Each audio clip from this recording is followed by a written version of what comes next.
Learn about players. I don't dare to think about starting 11 because there's so many months to play, but we learned so much today again because it was a tough match. It was emotional stadium. It felt like a cup game as a favorite and the underdog. It's good. I just told the guys, I think we constantly progressed throughout the 3 camps. This is what we wanted. Congratulations to them. It was a pleasure to fight with them and push them from the sideline. It's just pure pleasure to work with them. It's very, very difficult for me now to, I told them in the dressing room, I have to say Merry Christmas and Happy New Year and see you in March, which really hurts me, I have to say. Almost got emotional because I would love to compete with them next Wednesday again and next Saturday, and it's not possible, but yeah, it's everything what you can ask for as a coach at the moment. So it's a pleasure to work with them, to push them. They're a strong group at the moment. Everyone is buying into into this what we are building, and it's top. So a big win then for England, and let's cross live now to get some more reaction in Tirana with our reporter Rob Jones, Rob Dawson, I beg your pardon, I'm sorry, Rob, who is there for us. Rob, so not pretty then this for England, but they got the job done, they kept the record intact, so all positive really in the end, wasn't it? I think that sums it up quite nicely, to be honest. Yeah, this wasn't vintage England by any means. In fact, it was probably one of their poorest performances in the qualifying campaign. But Thomas Tuchel made 7 changes to the starting 11 before the game, and it looked a little bit disjointed for big chunks of the first half. But forget all of that. Put all that to one side, because it would be wrong to focus on that when England have completed an extraordinary historical record. As you say, 8 straight wins in World Cup qualifying. 8 consecutive clean sheets in World Cup qualifying. They're the first European team ever to do that. And that is an extraordinary achievement. Part of the reason that they kept the clean sheets, by the way, was a really impressive performance from Dean Henderson, who's had to be incredibly patient to wait for his opportunity between the posts ahead of Jordan Pickford. He was given that opportunity tonight, and he made 3 really important saves. One of those when John Stones played an awful back pass to him, where he had to go in for a sliding tackle with Loki and won that tackle. Otherwise, England would have been a goal down. That was still 0-0 when that happened. So credit to Dean Henderson, who's had very few opportunities but has been a great tourist with England for so long now. And it would be wrong as well not to talk about Harry Keane, who's scored 2 again tonight. That's 28 goals in 23 matches for club and country now this season. And he just re-emphasised again, as he always does, just how important he is for this England side and how important he is for England's hopes of lifting the World Cup next summer. I spoke to the England captain after the game, and the first question had to be about that extraordinary record that England had achieved with a perfect qualifying record. Well, whenever you're creating history, it shows that you're on the right path. I think we've had a lot of great qualifying campaigns in recent history, and you know, we've topped that with this one. So I'm really proud of the hard work that we put in. I know sometimes we maybe don't get the credit for these type of wins and these type of campaigns, but we've done our job, we've done what we needed to, and we've done it in style as well. So we can be really proud of that, and we look forward to the new year now. 2 more goals from you, 28 for the season for club and country. Do you ever sit back and go, yeah, this is a bit special? Yeah, it's hard to take it in, I think. When you're on a roll like this, you just want the next game to be around the corner. So obviously a little break from now until Saturday, but just feeling a good moment. I spoke before in the press conference, like you said, and probably the best form I've been in, and just the best overall play that I feel I'm playing at the highest level. So I'm just looking forward to the next game. We'll see how many we can get. Obviously a long way to go in the season, so if I can continue this type of form and this type of run, it should be quite a big number come the end. Do you think you've sent a message as a squad to the rest of the world? And I don't want you won't be arrogant, you never are. But 8 wins, 8 clean sheets, the only team to do it. Is that a message in World Cup year? I think whether it's a message or not, I think it just shows what we're capable of. Not conceding a goal in all that time is obviously a great achievement in itself. So, and the bottom line is clean sheets win your tournaments. Clean sheets got us to 2 finals and semi-finals, and when you get to the biggest games, you need to be solid, you need to be compact, you need to be able to defend your box, and we've shown we could do that. And then you add, the players that we have in attack and in midfield. We're a tough team to beat, but like you said, it's a long way to go. We're not going to get carried away. I think that's the special nature of this group. We're just looking forward to the next camp. Obviously a little while now, but we go away, we rest up, and then we come back together in March and try and continue this momentum. Finally, did you say anything to the players? We know that inspirational speech you gave in the last camp when you guaranteed qualification. What have you said to the boys tonight? I gave Jarrell his legacy cap today, and was proud to do that. He should be extremely proud of his performance and obviously making his debut. The rest of the floor was the boss, the manager. He wanted to thank everyone. He had some things he wanted to say, and to the players, to the staff, and overall I think just how proud he is of us, especially in his last few camps, to play and train and act together the way we have. He took the floor on this one. Thanks, Harry. Interesting to look at Jude Bellingham today as well, Rob. He started at number 10. How did he get on? Where'd you start with Jude Bellingham? He's a superstar, isn't he? He's one of the best players in world football and one of the biggest stars in world football. We saw him at the end of the game being absolutely mobbed by Albania fans, by Albanian reporters for selfies with him. I don't think he was great tonight by his own very high standards. I think the number of changes that Tuchel had made caused him some difficulty in linking up with players. But all of that you can forget because the headlines, again, are about how he behaved on the pitch. And look, there was a suggestion put to Thomas Tuchel in the news conference this evening that Jude Bellingham hadn't celebrated that second goal that Harry Kane scored with the rest of his team. And Thomas Tuchel was asked about that. And Thomas Tuchel said, I hadn't seen it, I need to review it. The truth of the matter is we've checked, and it's now clear that Jude Bellingham did celebrate with his teammates. He went over and congratulated Marcus Rashford for a brilliant cross, which landed straight on Harry Kane's head. And then he went to celebrate with the captain as well, only to turn around at that immediate moment and realise that his number was up and he was going to be substituted for Morgan Rogers. It was at that point that Jude Bellingham threw his arms up in the air in frustration and was clearly very unhappy about being substituted. But as he came off the pitch, he shook hands with Thomas Tuchel, and Thomas Tuchel smacked him on the backside. So you think from player and manager's perspective, there's no lingering damage there. But put this into context, where Thomas Tuchel has been talking a lot about the collective and the importance of being a team player, the importance of the bond in that group.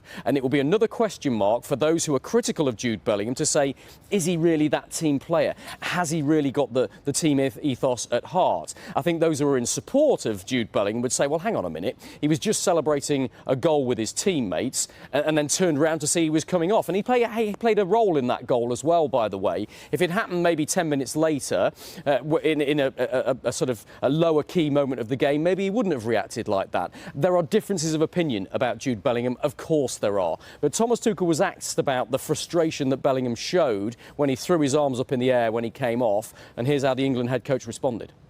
Then I have to review it. I saw that he was not happy. I don't want to make it bigger at the moment than it is. I think to a certain degree, if you have players like Jude who are so competitive, they will never like it. But as you said, my word stands. We are about it is about standards and about level, and there's a commitment to each other and respect to each other. So someone is waiting outside, and we will not change our decision just because someone is waving with the arms. So that's the England head coach talking about Jude Bellingham. We know Jude Bellingham is a headline maker. He will be right between now and the World Cup next summer. So expect some reaction in the newspapers tonight to that one. And it's an issue I'm sure we'll be discussing between now and May when Thomas Tuchel picks his squad. But Jude Bellingham will be absolutely in that squad, assuming he's fit and available at that point. Some other talking points and important issues, I think, from tonight's game. Jarrell Quansah made his debut out of position at right back, and I thought he played pretty well. Didn't make any huge mistakes, and I think he can be pleased with his day's work. He's had to be patient waiting for that debut. A man who made his debut the other night on Thursday at Wembley against Serbia was Nico O'Reilly. I thought he was outstanding again tonight and probably is the leading candidate to make that left-back position his own going forward, albeit he's only played 2 games in the senior England team as well. We know that Adam Wharton started in a defensive midfield role. He didn't do anything wrong, but my assessment was that he didn't do an awful lot to extend his case to be included in that World Cup squad as well. Thomas Tuchel and Anthony Barry, his assistant, will sit down and analyse all of this, and they'll make their decisions. They've got plenty of time to do so now, because they won't be meeting up with the England squad again until March of next year. But England have ended their World Cup qualifying campaign on a high. They've played their last competitive match before next summer's World Cup. That went well. And so I think there's a very positive mood amongst that England camp as they fly back, as I speak to you right now, back to England. 100% record in World Cup qualifying. Thomas Tuchel and captain Harry Kane have been speaking ahead of the game. Let's cross there now and join our football correspondent, Rob Dorset. Rob, good evening to you. Plenty of focus on strikers and who could be deputy to Harry Kane next summer. Has Thomas Tuchel dropped any more hints about that? Yeah, it has. I mean, look, it's been a huge area of debate because, of course, there's only one striker in this current England squad, Harry Kane. And Thomas Tuchel said that he didn't include Ollie Watkins, who's the obvious understudy, I think, to Harry Kane, because he was suffering with a bit of a knock. And then Ollie Watkins went and played 81 minutes for Aston Villa at the weekend, so that surprised a few people. But of course he did in the last game against Serbia at Wembley on Thursday. For a big chunk of the second half, try Phil Foden as a false nine. And Tuchel said he was very impressed with him. He's also talked about the possibility of Marcus Rashford playing there, Anthony Gordon playing there as well. And so we started getting the impression that maybe, just maybe, that Harry Kane would be England's obviously first choice striker, but that Tuchel might be a bit more creative in the way that he approached the forward areas for the World Cup. So I asked him directly about that in the pre-match news conference tonight, and he was a bit more categorical in his reply than I was expecting, to be honest. We've just spoken to the captain, who of course is the only out-and-out striker you've got in the squad right now. I can see you looking at me as though you've got... If you say so. Yeah, OK, I'll come on to that. I mean, look, but now that you're trying Phil Foden as a false nine, and you said there's other players you'd like to try in that position, is it possible that you might only take one striker to the World Cup? I don't think so. No, I don't think so. It is possible, but I don't think that this will happen. Still a long way to go. Go on, explain to us what your thinking is. No, we will go with a very balanced squad. I guess I have never picked a World Cup squad. I have never picked a squad for a tournament. So this is something for in between March and May.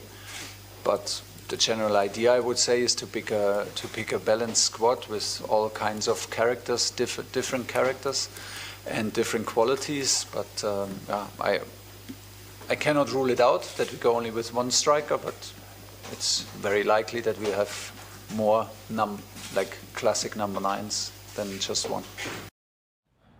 OK, so that's the strikers, Rob, but does Thomas Tuchel know his best midfield? No, I think that's one area where England are still looking at options. And by midfield, look, I think we have to separate the number 10s from those, because Thomas Tuchel has made it very, very clear that he's got a lot of number 10 options and he won't take all of those great options that he's got. And at the moment, he's adamant that Jude Bellingham and Morgan Rogers are battling it out for first choice number 10. But in terms of number 8 and number 6, the box-to-box midfielder and the more defensive midfielder, that's how he says he likes to play and how he likes to set his England team up. I think we're getting a clearer idea. And that involves Elliot Anderson. Of course, we know that Declan Rice is England's first choice number 8. He's one of the first names on the team sheet. If he's fit, he not only goes to the World Cup, but he starts the games for England as well. But Elliot Anderson has come from nowhere a few months ago to be dominant as England's defensive midfield player. He started each of the last 5 England internationals in that position. Thomas Tuchel has hinted he's got a bit of an injury that he's carrying, and that because he played 85 minutes against Serbia at Wembley on Thursday night, he might not play the full game out here in Tirana tomorrow night. But have a listen to the England manager talking about Declan Rice and Elliot Anderson, because with Alex Scott waiting in the wings, Adam Wharton waiting in the wings out here in this particular squad, Tuchel seems to have a pretty clear idea about whose first choice centre midfielders are right now. Yeah, you're very right. Elliot and Declan are at the moment ahead in midfield. They're a very good pair and they complement each other very well. We are very happy with both of them performing on highest level in club and for us as a country. So biggest compliment to both of them. And as usual on Matchday -1, as we say in the trade, you see coach flanked often by captain, in this case Harry Kane, also spoke to the media. Rob, will he start against Albania? The fact that he was in the pre-match news conference is a pretty clear indication that he will. I've not covered an England game yet where the player they stick up for the news conference the day before doesn't start a game. And again, because Thomas Tuchel had used Phil Foden as a false nine at the end of the last game, we thought maybe he'd try that again, but not from the start. I think he'd like to try and see that probably at some stage tomorrow night against Albania here, if the game is going the way he wants. But talking to Harry Kane right now, he is in extraordinary form. He scored 26 goals already this season for club and country. If you actually look at the stats, and it's still very early in the season, of course, but if he carries on the scoring rate he is on right now, he stands to beat, by the end of the season, Lionel Messi's record for the highest number of goals ever scored by a player in the top 5 European leagues. So we wait that one with interest, and you'll know that Harry Kane knows that, by the way. Records and milestones really matter to him. But I put to him tonight that it feels that he's getting better with age. And I asked him directly, are you the best player you've ever been right now? I'd say, yeah, definitely. Yeah, I'd say probably, yeah. Obviously, I've had good moments throughout my whole career, but I think just on a whole, physically, mentally, obviously the goals, the way I'm involved in the game, probably more than what I have been in other years. Yeah, it's all kind of come together nicely, and yeah, playing obviously for England, I always feel like I'm playing for one of the best teams. I'm going to get chances, and also with Bayern, I feel you know, we're in a really good moment, which helps me and helps me get chances. And yeah, so far this season, it's been really good. So that was Harry Kane talking there about the form that he's in. A bit of surprising team news we got from the England head coach tonight. We saw all of the players left in the squad train for the first 15 minutes in the warm-up at Tottenham's training ground this morning. Michael Bridge, our reporter, was there to cover that for us. But Tuchel revealed that Ezri Konsa suffered a bit of a tighter hamstring after the cameras were sent away, and as a result he has not travelled out here with the rest of the squad. And of course Mark Gay isn't part of the squad either, having been out with England for much of this break despite a foot injury. So that's 2 of England's first choice centre-backs that are missing. Fully expect John Stones to anchor the England defence tomorrow night out here, but will it be Dan Burn, will it be Trevor Chalobah, or will it be Jarrell Quansah alongside him? Quansah would be making his England debut. Whatever happens, England's players and the head coach want to go out on a high. It's their final competitive match before the World Cup next summer, and it's the last game of 2025. So certainly all the England players and Thomas Tuchel himself are expecting a big performance tomorrow night. All right, thank you very much indeed, Rob. Rob Dorset there live for us in Tirana this Saturday evening. Newspapers. Joining us are Mark Ogden, senior writer for ESPN, and Martin Hardy, Northern sports correspondent for The Times and Sunday Times. Welcome to you both. Let me quickly run you through the back pages. We'll start with The Sun. Their main headline, anger management, referring to what they call Tuchel's grumpy subs. Can they fire England to glory at the World Cup? In The Guardian, 2 main stories here. The road to number 10 as England rugby team look to make it 10 straight wins on the bounce. Standing in their way, though, on Saturday, the mighty All Blacks. George Ford looking to lead England to victory in that one.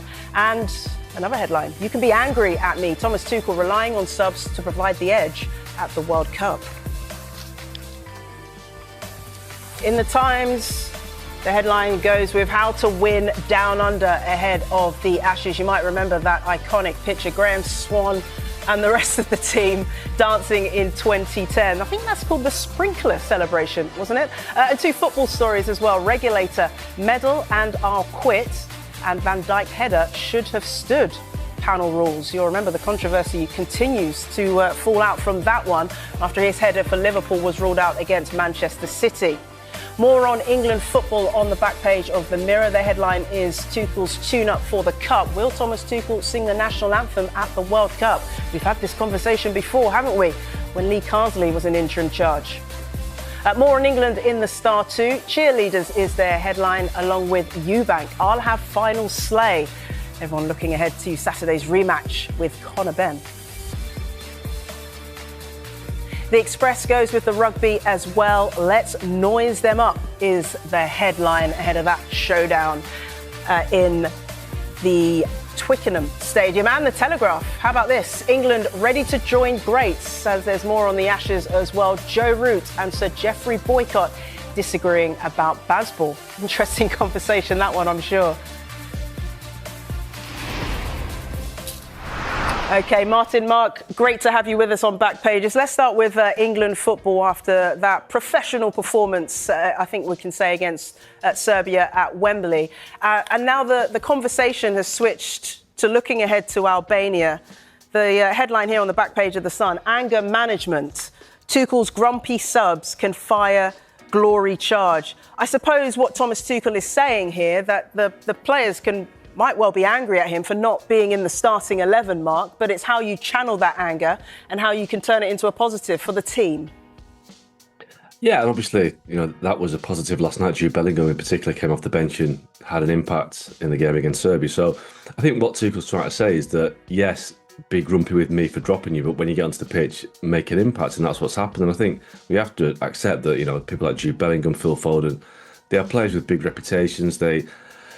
Egos in a certain sense, in the sense that they've won big things, they've been big players at their own clubs, so they will believe they should start for England. They won't accept readily being a substitute, but that is how it's going to be, in the sense that Tuchel has said that he can't accommodate Kane and Foden and Bellingham in the same team. So obviously maybe it's 2 out of 3 will have to play, so the player that doesn't play will have to accept it and deal with it. So I think what Tuchel's done is, certainly the last month or so, he seems to have asserted his authority on this England squad more than they had in his first year. I think he's realised what he wants. He's realised that he's the guy in charge. And I think he's made some big decisions. He's made some big calls. That certainly dropping Jude Bellingham for the last squad was a real statement of intent. And I think he's now saying these things from a position of strength. And he's right. He's right to say that we can't play all our best players just because we have to play our best players. I think England in the past have found, the downside from that, the Lampard-Gerrard situation in the past, we've had too many players for one position. Now, Tuchel's being pragmatic about it, saying, look, we've got some great players, but only one can play in that position. You're going to have to deal with it. And he's kind of, I won't say it's tough love management, but it's just being honest. It's honest management, saying that you're not all going to play every week. So when you do play, when you get on the pitch, make an impact. And if you make an impact, you might play in the next game. Yeah, and this covered in the Guardian as well, where the headline is, you can be angry at me, Tuchel relying on subs to provide edge at World Cup. And just some of his quotes, Martin, quite interesting from Tuchel, because he keeps referring to this team camaraderie that he wants to see with England. He refers to it as a brotherhood, and he said, you can be angry at the coach, you can be angry at the situation, but if you see the nations that win, you see the clubs that win the Champions League, then the bench is on their feet. From the last 8 to 10 minutes, there is no one sat there thinking, I should be on the field. Why am I not there? He's got a point about this, hasn't he? It's a team effort, whether you start or whether you start on the bench. Yeah, I'm increasingly impressed with what he says and how he's brought this unity in terms of what he's doing with the team on the pitch, but also what he's doing with the squad. Can't deny in the last 10 years, football has changed in terms of physicality. You have more substitutes now. In the piece you're referencing there, he does also talk about the fact that it's going to be 40 degrees in terms of the heat in the World Cup finals. You're going to need those players to be ready. And one of the big things Pep Guardiola has spoken about the last 5 or 6 years is you cannot have one single player sulking in the background, sitting on the bench, unhappy with life and grumbling and dragging everybody else down. I think that is a reiteration of this here from Thomas Tuchel in terms of every single person. And he has it, as Mark said there, he's reasserted his authority here. That's his team. He's got Jude Bellingham on the bench and he's got Phil Foden on the bench. And the suggestion would be that if Cole Palmer gets fit and he's in his squad for the World Cup, he might also be on the bench. It's up to those 3 players to react to that situation and feel they can impact their game in a different situation to the way they would like to. We'll have to see how they do that. Jude Bellingham came on and did well last night. I don't get the impression he's particularly happy being a substitute, which again, from the comments Tuchel is making, is what he wants. But it's how you react to that as a player for England, and therefore do you come on, do you help play a part in the second goal, as both him and Phil Foden did. What has been clear here is this is Thomas Tuchel's England, and he's not taking any grief from anybody. He will pick the team he wants. He will tell the squad to do what they are told, his tactics, his way. It's been very, very interesting to see how much he's grown into that job in what we're getting on for is a year now. And the fact that now there is this build-up of confidence and belief that it's going to be his way. So it's going to be interesting to see how it develops. I'm still intrigued by how a Foden or a Bellingham or a Palmer would react to being on the bench at the World Cup finals. But there'll be twists and turns in his starting 11 before and during that tournament. Yeah, Mark, how will they react? Because these are big name players, they're high profile, they're used to starting games, and above all, they're both playing very well for some of the best teams in the world. Real Madrid are one of the most dominant forces in world football, and Jude Bellingham is leading the way there. You look at Phil Foden at the moment and his recent revival at Manchester City. How would those personalities react to starting a World Cup match on the bench, particularly in the latter stages of a tournament? Yeah, I mean, I think first thing to say is they're both different personalities. I think Jude Bellingham's a much more expressive personality than Phil Foden. I think they'd take it in different ways, but neither would like it. Neither would want to be on the bench. They'd want to be, front and centre of things. But I think, towards the end of Gareth Southgate's reign in charge, I think one or two players maybe pushed the button a little bit, but maybe tried to take it a little bit too far in terms of, asserting their own authority. And I think Southgate was great at the outset in 2018 when he was this guy that took over a young squad and they all looked up to him. But I think towards the end it was a little bit different. But I think now Tuchel he's got that authority which I think Southgate had lost towards the end. And I think the big players that will not take liberties with Thomas Tuchel, which they may have done towards the end of Gareth Southgate. I mean, I was in Berlin for the final. And I saw the way that Jude Bellingham reacted to Southgate during the game. He kind of gave him a dressing down. It was almost like Bellingham was talking to an apprentice rather than his manager. So I don't think that's going to happen with Tuchel. If it does happen with Tuchel, he'll probably get taken off straight away. So I think Tuchel is almost like a strongman manager. He's a guy that's won Champions Leagues, he's won titles, he's won big titles. I think the players respect that. I think the players also fear it as well. They fear the fact that this guy will make his own big decisions because, we're talking about egos. He's probably got the biggest ego of them all, Thomas Tuchel, in a good way. And that means he can handle these players. So I think, yes, they won't like it when they're on the bench in a World Cup quarter-final or semi-final, even a final, if England get that far. But he's the boss, and I think he's made that clear. And I think when you have a manager who's won things and has got a big reputation, it means he can handle the big players a little bit more than maybe a Gareth Southgate towards the end. OK, sticking with England and to a familiar debate that it seems that we're used to having with this England side in recent months. Tuchel's tune-up for the Cup is the headline in the Mirror. England's German gaffer says he could sing God Save the King next summer. Martin, yeah. How much should we care about this? That's my opening question. All right, for a bit of context, Newcastle United won the first major domestic trophy in 70 years last season. And not once was Eddie Howe asked to recite the words of the full entirety of the Bladen Races. And nobody cares if he could do that. This seems a bit of a theme that we keep going back to. Does it make any difference? No, I don't think it does. It's about, can these players play well for England and do well in a major tournament? Can he bring the knowledge and the experience and the ability of, as Mark said, of leading a team to win the Champions League into a World Cup? The other bits and pieces are just the noise that seems to have surrounded England for decades. That, certainly from my perspective, does not feel particularly important. What I was far more interested in was the reaction when he had qualified with this England team for a World Cup final in an away dressing room in a tiny stadium with a running track around the side. Nobody was more enthused in the video that we saw than him at the excitement and the prospect of leading a team into a World Cup final. And for that team to be England, he seemed absolutely delighted. He's done his job so well. I don't care if he can recite the national anthem in its entirety before a game of football. It's what he does in terms of picking the team, how it evolves during the tournament, the substitutions, the tactics, all those things are what matter and what I find of interest. Do you care, Mark? Not really, no. Doesn't matter to me. But listen, I appreciate it matters to some people. It doesn't matter to me. Some of the players don't sing the national anthem. Some of the fans don't sing it. Some of the fans sing it very passionately. It's a big deal for them. So, each to their own. If Thomas Tuchel wants to sing it, fine. If he doesn't want to sing it, no big deal. Because, why should he? First of all, he's not British, but if he wants to sing it, fine. But listen, it's all personal choice and personal opinion, but it doesn't make any difference. It won't make the slightest bit of difference as to whether England win the World Cup or not if Thomas Tuchel sings the national anthem or not. Yeah, well, he says he is considering it. He said he had to earn the right to sing it. We'll wait to see whether he does or not. OK, we're going to take a quick break. Thank you, Mark and Martin, for the moment. We're going to be looking at more of the back pages after this break, including this one from The Times. And it comes from Martin Hardy. Van Dijk header should have stood. Panel rules. The controversy continues. Stay with us.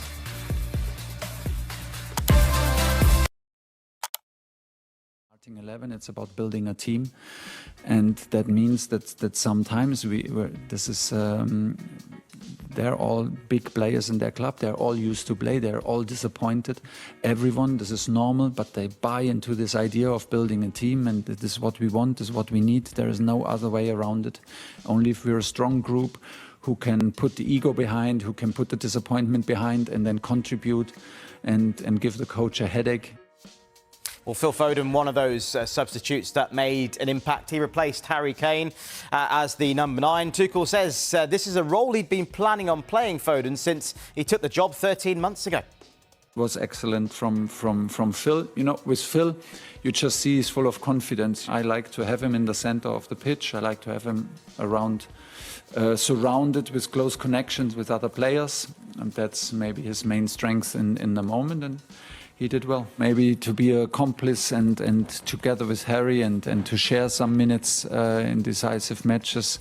I had the idea several months ago, because I played against Phil in these kind of positions. I have the feeling in Premier League some years ago, and it was really, really tough. You couldn't catch him, and we nominated him for first camp, and then he had a difficult spell at City, and now he came back.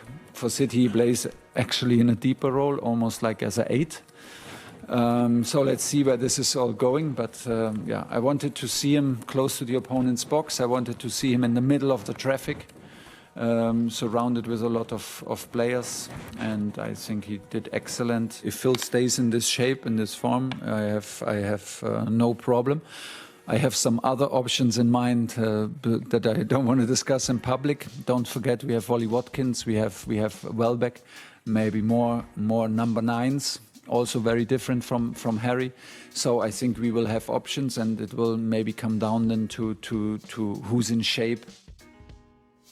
Well, Elliot Anderson impressed again last night. He's establishing himself as England's holding midfielder alongside Declan Rice, starting the last 5 matches. We spoke to Anderson afterwards, and he says he's targeting a place in the World Cup starting 11.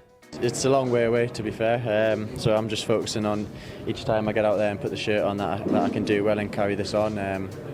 Yeah, and it's a long way away, but if that was to happen, I'd be buzzing. I'm really happy how it's going. Yeah, I'm playing well, and it's accelerated so quickly, but I just need to try and take it in my stride and keep my eyes on the next England game.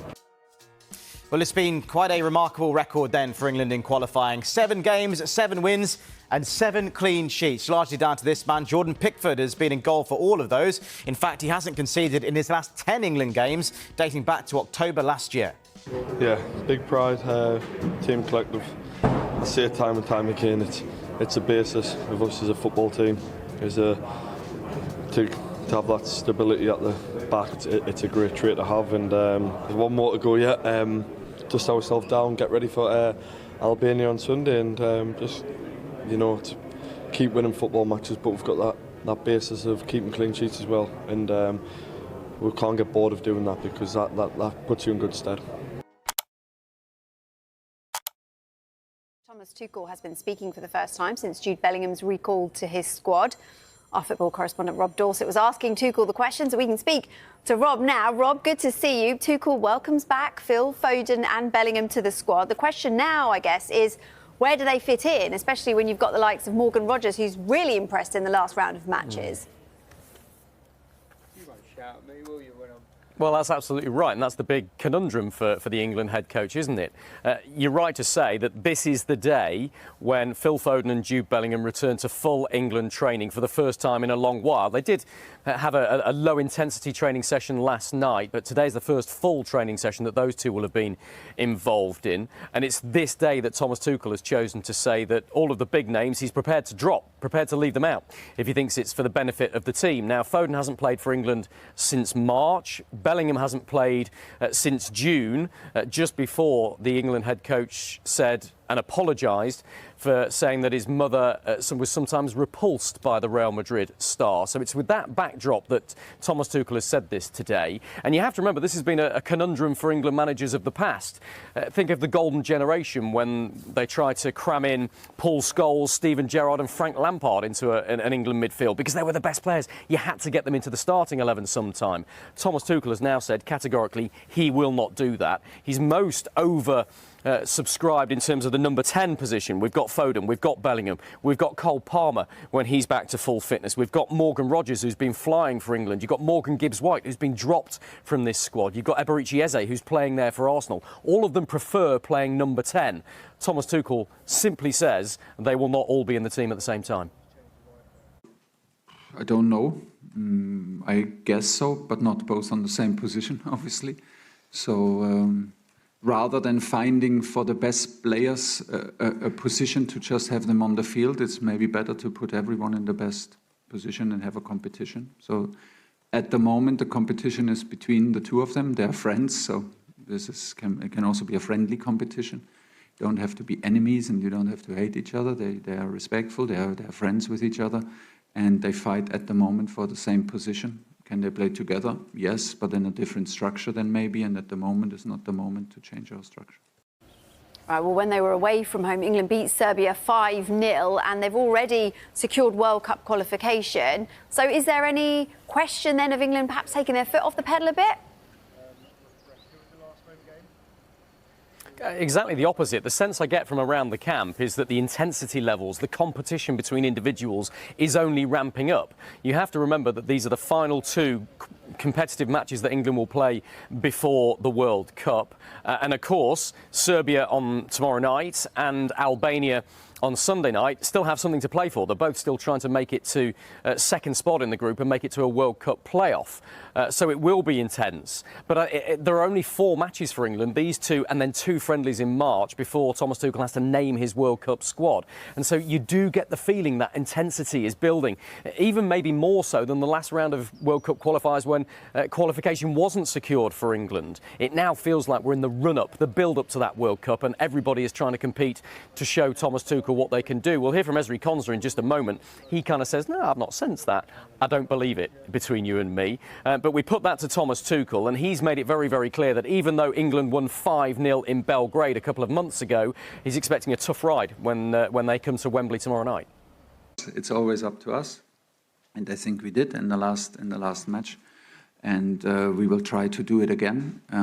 I think we will face a very patriotic Serbian team with a very patriotic new coach, a coach that is used to tournament football with the Serbian under-20s. He's used to club football in a high-quality Spanish league. I think from the way he talks, when I see the lineup and the players, where they play, in which clubs they play, they compete on the highest level. I think we should not misinterpret the 5-0 as an easy match, what we did there. We should just know, and we will remind the players of the hard work and the effort that we put in to make a result like this possible. And we have to do it again. I think on top of it, for them, it's basically a final. And you mentioned Ezri Konsa, who was also speaking a little bit earlier. He talked about his ambitions to become captain as well, didn't he? And I guess he's got the perfect role model for that in Harry Kane. Absolutely, and Harry Kane is the archetypal England captain, isn't he? And he's not relinquishing that anytime soon. There's no discussion about the England captaincy. But I think it speaks volumes about how Ezri Konsa has become one of the more senior and regular members of this England squad, that he was put up for the media today. That fully means we expect him to start the game against Serbia tomorrow night, probably alongside John Stones, another of England's senior players. And Konsa has been captain, of course, for Aston Villa on numerous occasions. And so with that seniority comes the prospect of him maybe taking the England armband at some stage if Harry Kane was to go off, and he was one of the players there that the manager looked to. And Ezri Konsa said, yeah, he'd be quite happy with that. That comes down to everyone in the group, and obviously we've got a great captain in Harry Kane who does set the standards every day in training. And I think for me, especially for the young boys that are here as well, once you see a player like Harry Kane who's always setting the standards in training, and you know the quality that he brings, it comes naturally for you as well as a player when you are training around these top players. You want to keep the standards, and it's something that he reminds us of, every training, every game. So, I think, especially for young boys, when you see Harry Kane and you see likes of John Stones setting standards, it just comes naturally to you. Both Ezri Konsa and Thomas Tuchel were very serious in that news conference just now. They're not taking anything for granted. They're not taking anything lightly. This is the build-up to the World Cup as far as they're concerned, and we will expect to see exactly that when England train here at Tottenham for the final time before that game against Serbia tomorrow. 3:30 is when the players are due to be out on the pitch here. We'll bring that to you live, of course, on Sky Sports News. Just how intense does it look? Just how much competition is there between the players? How does Phil Foden and Jude Bellingham look when they're back in this England squad? Do they feel they've got a point to prove? Whew, so much to look at when you join us again at 3:30. Arsenal, and certainly a very different feeling to when they won here in February to go 11 points clear of Arsenal at the top of the table. But there is time still in this season, and maybe Arne Slot's got a point that we shouldn't just take this game in isolation when we make our assessment of Liverpool, because at the start of the week they beat Aston Villa and then beat Real Madrid, let's not forget. With that in mind, Roy, how would you assess Liverpool's title defence to this point? No, I think it is crisis time for Liverpool. As I said, we know they can be beaten in Man City. We know it's a tough place to come, and Man City, the signs are Man City obviously getting back to their very best. But to lose 7 in 10 and 5 league losses already this season, it has to be a crisis for a club like Liverpool. I thought his assessment of the game today was spot on. I think it was very fair. Yeah, the decision could have gone against them, but overall, City looked stronger, technically better, and they look really much better physically than Liverpool today. I thought Liverpool like a really weak team today. Still at moments, of course, they've got that quality. They'll still cause teams problems, but defensively, the goals are given away, the decision making. I'll go back to that word, lack of intensity, lack of energy. They're chopping and changing, bringing subs on, but it just looked really flat. And Gary mentioned it, the managers mentioned it, said he was pleased with the second half, but the game was over. The game is over. It's very easy to play when you're 2 or 3-0 down, when the other teams take their foot off the gas. So they've got Forest after the international break, obviously Forest fighting for their lives. To me, game they lost last season at Anfield. No, I think it is crisis for Liverpool. Patrick raised the question of integration potentially being a problem for Liverpool right now. Do you get that feeling that he's not quite sure whether to stick or twist right now with some of these new signings? I think last season they had a lot more consistency and his job was clearly easier. He was inheriting a squad, whereas I think this season they've, of course, made new signings, which some players have hit the ground running. I think Ekitike started extremely well. But the other players haven't quite got there yet. And are we right to expect more, Daniel, when you think about the number of the value of that investment, over £400 million? Well, look, it's an unforgiving league. This league, I think the expectation is for players, just because the price tag's there, that they're supposed to come here and hit the ground running and be world-class footballers straight away. It's rare finds in the Premier League that happens, because the demands are high. The intensity of each team you're facing is clearly better than any league around the world. So I think some of the players are surprised at the intensity of the league, and Wirtz is one of them that's actually explained that in interviews. But when we're talking about the manager and talking about the team that he has to select, I think he does need to stick with a team that he truly believes in and gives him 5 games. I think he did try that this week at least. But it's not working out at the moment, and I think that the cohesion and the chemistry that the team had last season has clearly disappeared. It's not there anymore. It's not the same outfit that we're used to seeing. They've got to go back to the drawing board, clearly analyse all of the defeats, and I think even if we take the defeats out of it and we go to the start of the season, those last-minute goals that were consistently happening, and how long could that continue was the conversation. Well, we're now having a different conversation, which is they've lost 7 in 10. They've been completely miles off it, if we're being honest, in the sense of their standards. Their level is way higher than what they're performing at. Have they got any chance of winning the league from this point, Mike? I mean, I always said it's too early, but after today's performance, you would say no, but I had Liverpool favourites. And the problem has, with Ekitike coming in, who was supposed to be second choice, who's done really well, now you've got a problem with Isak. You've got Kirkes is coming left back, who was supposed to be number one. He's not hit the ground running, so now you've got Robertson. And then it's finding a place for Wirtz. He does really well against Real Madrid. And then today, can you back up that performance? It's not there. I disagree to a certain extent with Studge in terms of if you get bought for 100+ million, you should be ready to go. You should be, maybe not in the centre of the park for Liverpool, but out wide, and that's where his good performance. But today we didn't see Wirtz again.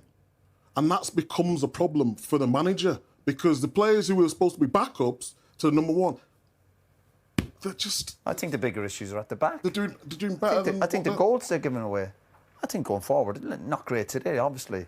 But Yeah. the goals they're giving away, the full-backs are a huge problem. Goalkeeper needs to do better. Centre-half looks a nervous wreck. Yeah, but that comes from consistency. Alisson is a big miss. Of course. For sure, just for the chemistry at the back. And then when you flip-flopping between Robertson and Kirkes, he's not working. Conor Bradley did so well against Real Madrid. Can he back it up again today? And I thought it was actually Liverpool's one of their better players. When you're talking about Wirtz, what you saying exactly like? With Wirtz, I think that if you are bought for that amount of money, regardless of what league you're coming from, you should show more than what he's showing now. And I've protected him and backed him up until this point. But you get bought for that money to show up in big games. You are. But is that fair? Is that a fair assessment? It's fair to say that the expectation level of a player being, but you don't choose the price tag. You don't go, oh, by the way, I want to be bought for 100+ million quid, so that means now. We're talking about analysing him and saying, what are you? You've come to this football club as a creative genius from Leverkusen. Xabi Alonso managed to get the best out of him. So far, this manager is firstly finding a position for him in his team, and secondly, the players trying to figure out the league.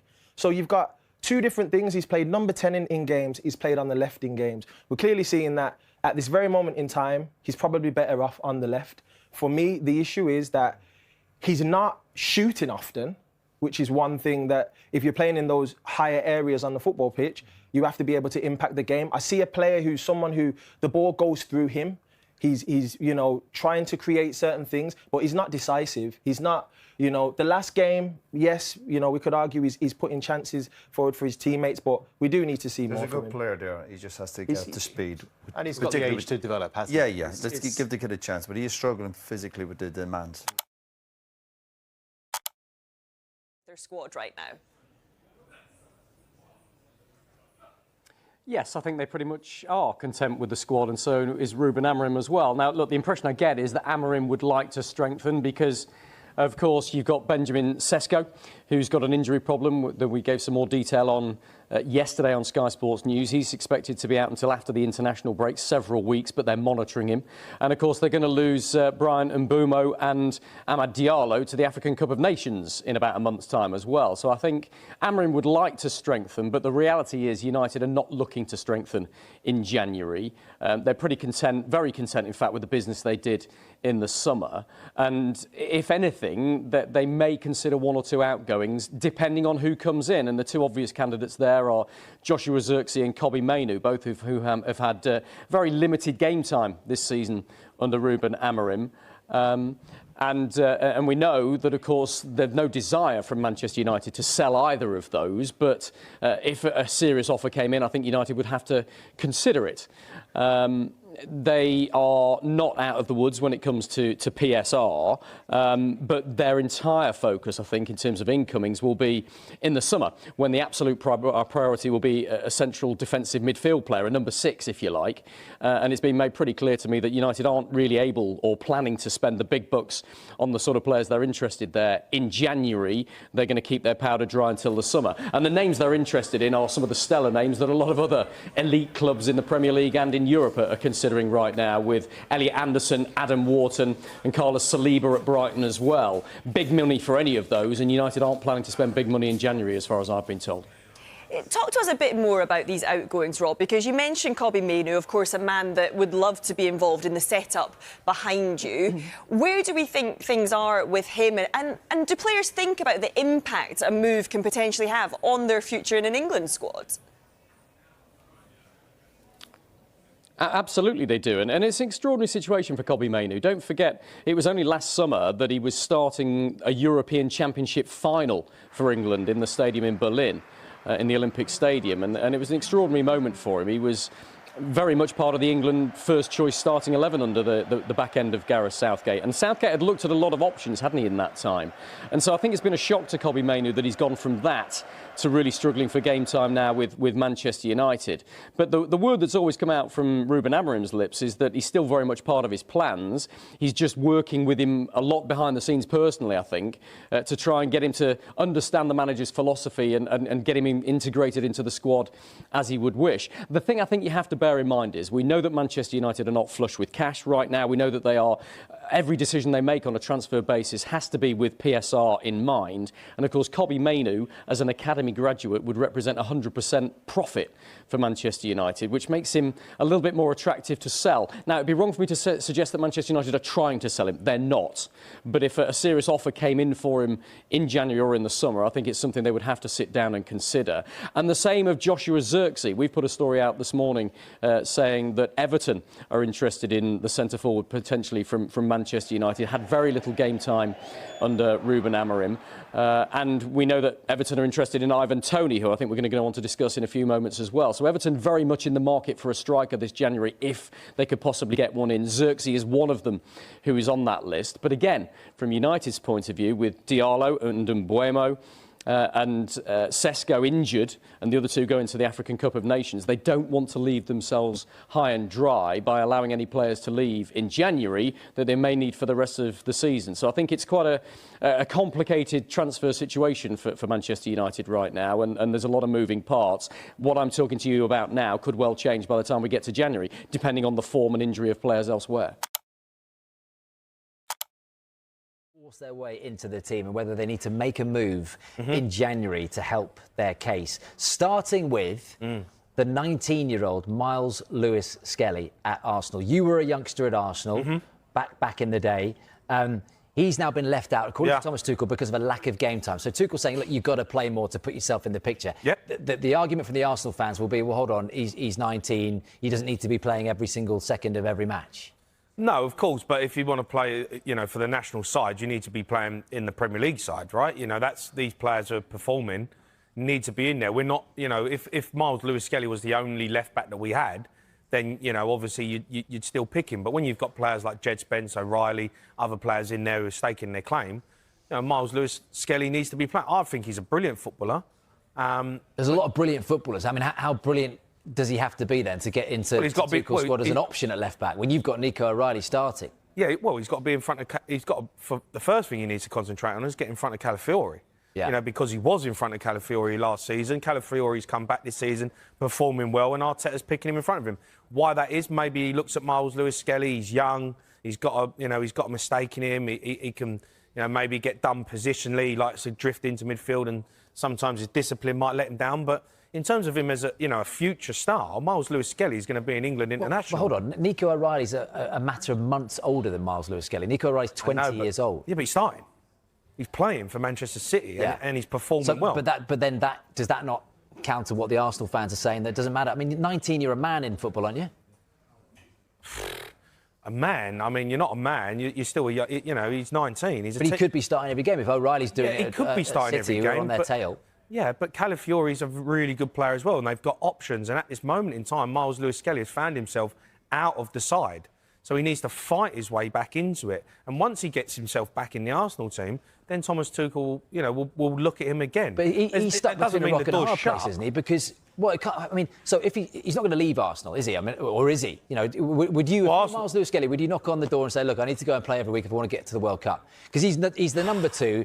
Arteta's not going to let him go. If there's an injury, he starts the Champions League games. He comes on in like the 70th or the 80th minute for Trossard when they go defensive in a Premier League match. Yeah. So he's saying back to Tuchel, well, I'm doing my best here.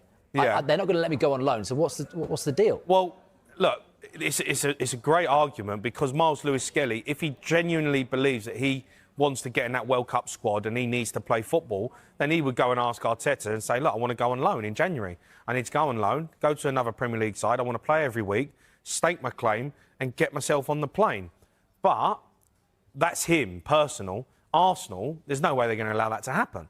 So he's just going to have to suck it up and deal with it and get himself back in the Arsenal team and get in front of Calafiori. Because Arsenal, there's no way in there, if they're fighting out for the Premier League, the Champions League, they need Miles Lewis-Skelly to be in the squad. So it's a tough situation and you see it happen.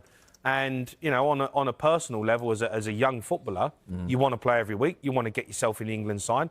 Does that mean going out on loan? Yeah, of course, maybe that might be the opportunity to go out on loan. There's no way Arteta and Arsenal are going to let Miles Lewis. Well, that's the thing, isn't it? So it's a difficult one for him. Look, he's played 6 times for England. He's 19 and he's played 6 times for England. I mean, that's impressive, right? Yeah. And you're clearly not a first choice pick. You said he's brilliant. And look, just playing devil's advocate here. I mean, do you think he gets in any Premier League team? Miles Lewis-Skelly. I mean, he can't get in the Arsenal team, but you know what I mean? Beneath Arsenal. I think he's there or thereabouts in pretty much every other side. Yeah, well, don't you? I mean, when I look at him... Well, he doesn't get in cities ahead of Nico O'Reilly, does he? He's 19. You're having O'Reilly start at left-back for England. Yeah, I know, but he's 19. Yeah. So, you're saying if he hadn't played... he's going to start every week. We're not talking about a 25-year-old who's played over 100 games in the Premier League. He's a young kid who had a quick rise to fame last season, who's a hugely talented football player. But he's still learning his trade. He's still learning the game. So, hold on. So, if he hadn't come through the Arsenal Academy and he was a youngster at Bournemouth and he was doing what he was doing, would he have played for England? Would he have been in that England squad? This is Arsenal tax, isn't it? I do believe being at Arsenal gives you more of an opportunity and more of a chance to get an England set up. Yeah, absolutely. You played every single England age group when you were coming through. Yeah, Arsenal. when I was at Arsenal Academy, I was involved with England every single tournament, every single call-up. Being at Arsenal holds you in good stead. Of course it does. Like if you're at Manchester City, like if you're at Manchester United. Of course, because over, the course of, academy players, the best players are going to be at the best clubs. And Arsenal have got one of the best academies in the world. So, of course, they're going to have the best players. And, England, throughout the age groups, will pick from the best sides. I just disagree with you in the terms of the I think you are a man at 19. I mean, look, we talked about... You're not a man at 19. We talked about Nico O'Reilly, right? So Kobbie Mainoo, is he a man? No, he's a young kid. He's 20. Yeah, but I mean... No, but he's a young kid. He's 20 years old. The guy has played 20. nearly 60 Premier League games for Manchester United. He's won the FA Cup. He's played for England 10 times. Come on, he's 20 years old. Clearly Tuchel is not having him, is he? No, he's not having him because he's not played for Tuchel. No, because he's not playing for Man United. So what will you do if you're him? Kobbie Mainoo? Yeah. I'm gone. He's already knocked on the door. They won't let him go. Yeah, but that's because Man United looking after themselves and their interests. If we get injuries, Casemiro, Ugarte, Bruno Fernandes get injured, we need players in the squad. If we send out Kobbie 12 months Mainoo ago, you were loan, ranting and raving, saying that he should be in the England squad. We know a bit more. But if you're not playing, yeah, but if you're not playing, he's in the bomb squad now, not the England squad. Yeah, I know, but that's on him. He needs to be better and he needs to step up. How does he need to be better when he's not even playing? How can he be better if he's not getting a chance? Well, if he ain't getting a chance, then you have to go and knock on the door. What if they're not letting you go? Well, what do you do? As a player, there's nothing you can do. You have to suck it up. What would you do if you want to get on that plane? You go knock on the door, say, look, and he's clearly not a disruptive guy. He wants to play for England. Manchester United say, well, we're not letting you out on loan. What do you do? Well, you have to take it on the chin. What, and just not play for England, not go to the World Cup because a manager's not having you? Yeah, simple as. If you can't get out on loan and he's not willing to let you leave, at the end of the day, it is what it is. Mate, the national team gets picked. He hasn't played for England since Lee Carsley was in charge. Kobbie Mainoo? Yeah. Yeah, but because he's not been performing well enough and he's now out of the team at Manchester United. He wants to play for England, and if he gets the opportunity to play for Man United, he's got to perform, get himself back in the team. And if the manager's not having you, then you need to try and leave. But if you're under contract, you can't just leave. So if they're not going to let you leave, then as a player, suck it up and deal with it. You're under contract.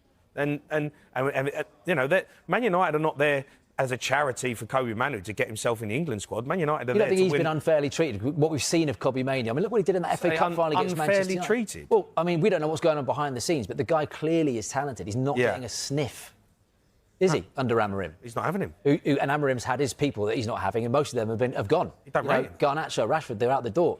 Yeah. But if he's not having you, well, surely they should do him a favour and let him leave on loan. They should do him a favour, but they've also looking after their own interest, Manchester United. They're not a charity. they're a football club and they've got a player who's on their books who they're paying an awful lot of money to and he ain't been performing. And whether Ruben Amorim's having him or not, Kobe Manu will look at himself and say, all right, well, I need to do better. If he was at the top of his game, he'd be playing for Man United, wouldn't he? But he's not. So they've binned him off. Do they let him go out on loan to get him opportunity, not to play for England, but he's an asset to Manchester United. You want Kobe Manu playing football. 20 years old. He's got so much. Still a young kid. Don't say to me that 20-year-old you're a man. You're not a man at 20. What were we doing? Well, I mean, I was playing football, but we're not men. We're not men now. No, I've only just look at it. I only literally sit here in my kitchen now and think, probably a man now. To be fair. What are you going to do when you grow up? Yeah, I'll never grow up. Right, we 20-year-old, you're a young kid. We mentioned Miles Lewis-Skelly, who's 19, by the way, a moment ago. Suggestions that he needs to play more for Arsenal to get in that Thomas Tuchel England squad or to even be in the picture. Sky Sports have partnered with Finalysis, an app where passionate fans share their opinions on their club. You can represent your club. Scan the QR code, visit the Sky Sports app for more details. And joining us now, the Arsenal fan should say, Nick Karamanlis. Nick, good to see you. So come on, where do you stand in this Miles Lewis-Skelly debate? Do you not think, as I've said, he's between a rock and a hard place here? Because Arteta's not going to let him go, but Tuchel's saying, you've got to play more, mate, if I'm going to look at you. Yeah, look. All right, Jamie, how you doing? It's my mate. Last season... Who, Nick? Yeah, Can't believe he's we're got... practically family, Jamie. If anything from now, mate, you talk absolute garbage. Full of garbage. Have you two been on before? No, he's a family friend. I went on holiday with him a couple of years ago, and I ain't seen him since. When you had those Crocs in that open net thing by the pool? Oh, Nick, come on, what you got for us?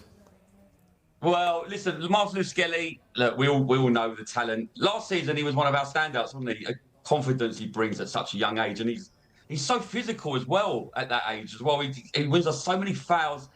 That's the only way to get the ball off him. I did have concerns when Calafiori started coming in over him because he was so good last season. But I think Arteta's got a different role for Calafiori. He was almost like a number 9 half the time. And yeah, obviously, it's not great for the youngster because it's a World Cup year and he wants to get the minutes. But Nick, why is he not playing him? Why is Arteta not picking him? That's because he was in the squad and now he's out. Why is Arteta now saying Calafiori's my guy? Does he make mistakes? I don't think.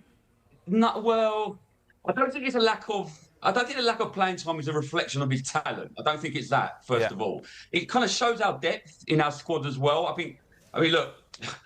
You could argue that maybe last season he got too many games, more games than Arteta would have liked to because of injuries. So maybe he threw him in a bit too early. Yeah. We got a little taste of him, and now we want more. But actually, Arteta's plan tactically is Calafiori suits us better. If you look at our games, Calafiori is sometimes like a number 9. He's the furthest forward, and maybe he plays that role better than Lewis-Skelly does. I don't know. My concern for Lewis-Skelly is now, when Calafiori comes off, Nkapie's coming on. And that is where I'm thinking, well, hold on. If you want that bit of steel, maybe Lewis-Skelly should be the one coming on. How highly do you rate him, Nick? I mean, we had that chat with Jamie a minute ago, and I said, well, how many other Premier League teams would he start for? I mean, what's your answer to that? He doesn't start for City. He wouldn't start for Liverpool. I mean, I know he's 19. I get that. And he's a huge talent, and he's got massive potential. But right now is what we're talking about, to go to a World Cup. How highly do you rate him? Well, I rate him really highly. First of all, why doesn't he start for Liverpool? Who's their left back? Well, Robertson's starting ahead of Kirkes at the moment, isn't he? Exactly. So I think he starts for Liverpool. He's not better than Robertson, is he? I think he does. I think he does. Now? He's a boy, according to Jamie. He's not a man. Well, hold on. There was a reason why they brought Kirkes in, because Robertson wasn't great last season. All right. Kirkes hasn't hit the ground running, so Robertson's come in. I think Miles Lewis-Skelly is a better player than both of them. Hold on, so hold on, but Nick, I think he starts for most teams. Nick, if Calafiori's injured and you're going for the Premier League title, and I offered you Lewis-Skelly or Robertson, you'd go for Lewis-Skelly and start him every game at left back. Yeah. He wasn't convinced there, Nick. And that's not biased. Nicky boy, you weren't convinced. That wasn't a convincing yes at all. I hear you though. I hear you. I tend to agree with you. Listen, I love Robertson. But his performances this season have said that maybe they're looking elsewhere, but Kirkes hasn't been good enough. I agree with you. Miles Lewis-Skelly, potentially, I think, could and would start for Liverpool. He doesn't start for Manchester City, and he's not starting for Arsenal. Outside of that, it's up for debate. He would start for 85% of most Premier League sides. Absolutely astonishing. Ireland scrambling desperately to try and find a winner, and it is the studs of the right boot of Troy Parrott from close range, which has just diverted it past Dennis Dibus in the 6th minute of 5 added on at the end of the second half. Takes off his shirt and wheels off in celebration. Caoimhín Kelleher can't believe it either. This is a scoreline that was not on the cards for large parts of this game. Almost as surprising, really, as their 2-0 win over Portugal just 3 days ago. But it's these final 2 wins that have nicked Ireland that second place in Group F. They'd gone behind early on through Daniel Lukas, one of the 2 changes made by the Hungarian boss Marco Rossi. But then Parrott from the penalty spot after Chiedozi Gogbene had been appended, got them back in it. Then Barnabas Varga with a brilliant chest down and volley left-footed past Caoimhín Kelleher gave Hungary a 2-1 lead that they took into the break. Parrott couldn't get an equaliser on 80 minutes, but 90 plus 6 as he just beat the defender and got his studs on the ball. That is now full-time. Republic of Ireland have done it. They've beaten Hungary 3-2 in Budapest, sealing second place and a playoff tie for the World Cup finals. And now you can breathe. Stadium, full time between Brazil and Senegal. Worrying signs, though, for Arsenal and Tottenham, though, ahead of the North London derby. We can cross live to Natalie Gedra now, who can bring us up to date with everything that's happened in that match there. We're just waiting to establish some communications with Natalie. So, Natalie, tell us more about these potential problems for Arsenal and Tottenham.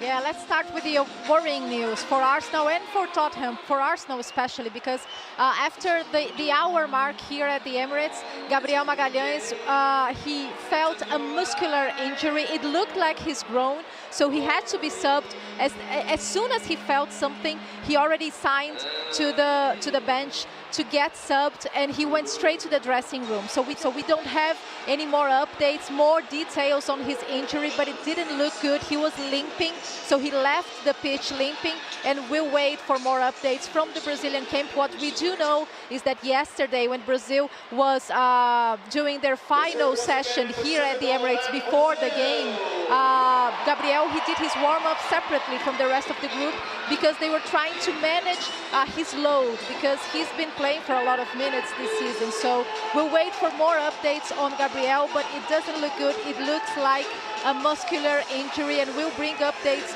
along throughout the day. And also Pape Sarr was substituted by Senegal very early in the second half. We also don't have many details on his injury, but he was subbed very early in the second half for Nicolas Jackson. So problems for both Arsenal and Spurs. And as for Brazil, they beat Senegal 2-0 with 2 goals scored from players who play here in the Premier League. Estevão, the wonder kid from Chelsea, 18 years of age, he played brilliantly again for Brazil. He is the top scorer in the Carlo Ancelotti era. 4 goals already for Brazil, and the second goal scored by Casemiro. Casemiro is going through a striking run. He scored 3 goals and assisted twice in the past 8 matches for Manchester United, and today he scored for the national team for the first time since 2023. So these are the updates here from the Emirates Stadium. Brazil beating Senegal in a very good performance, especially in the first half, 2-0.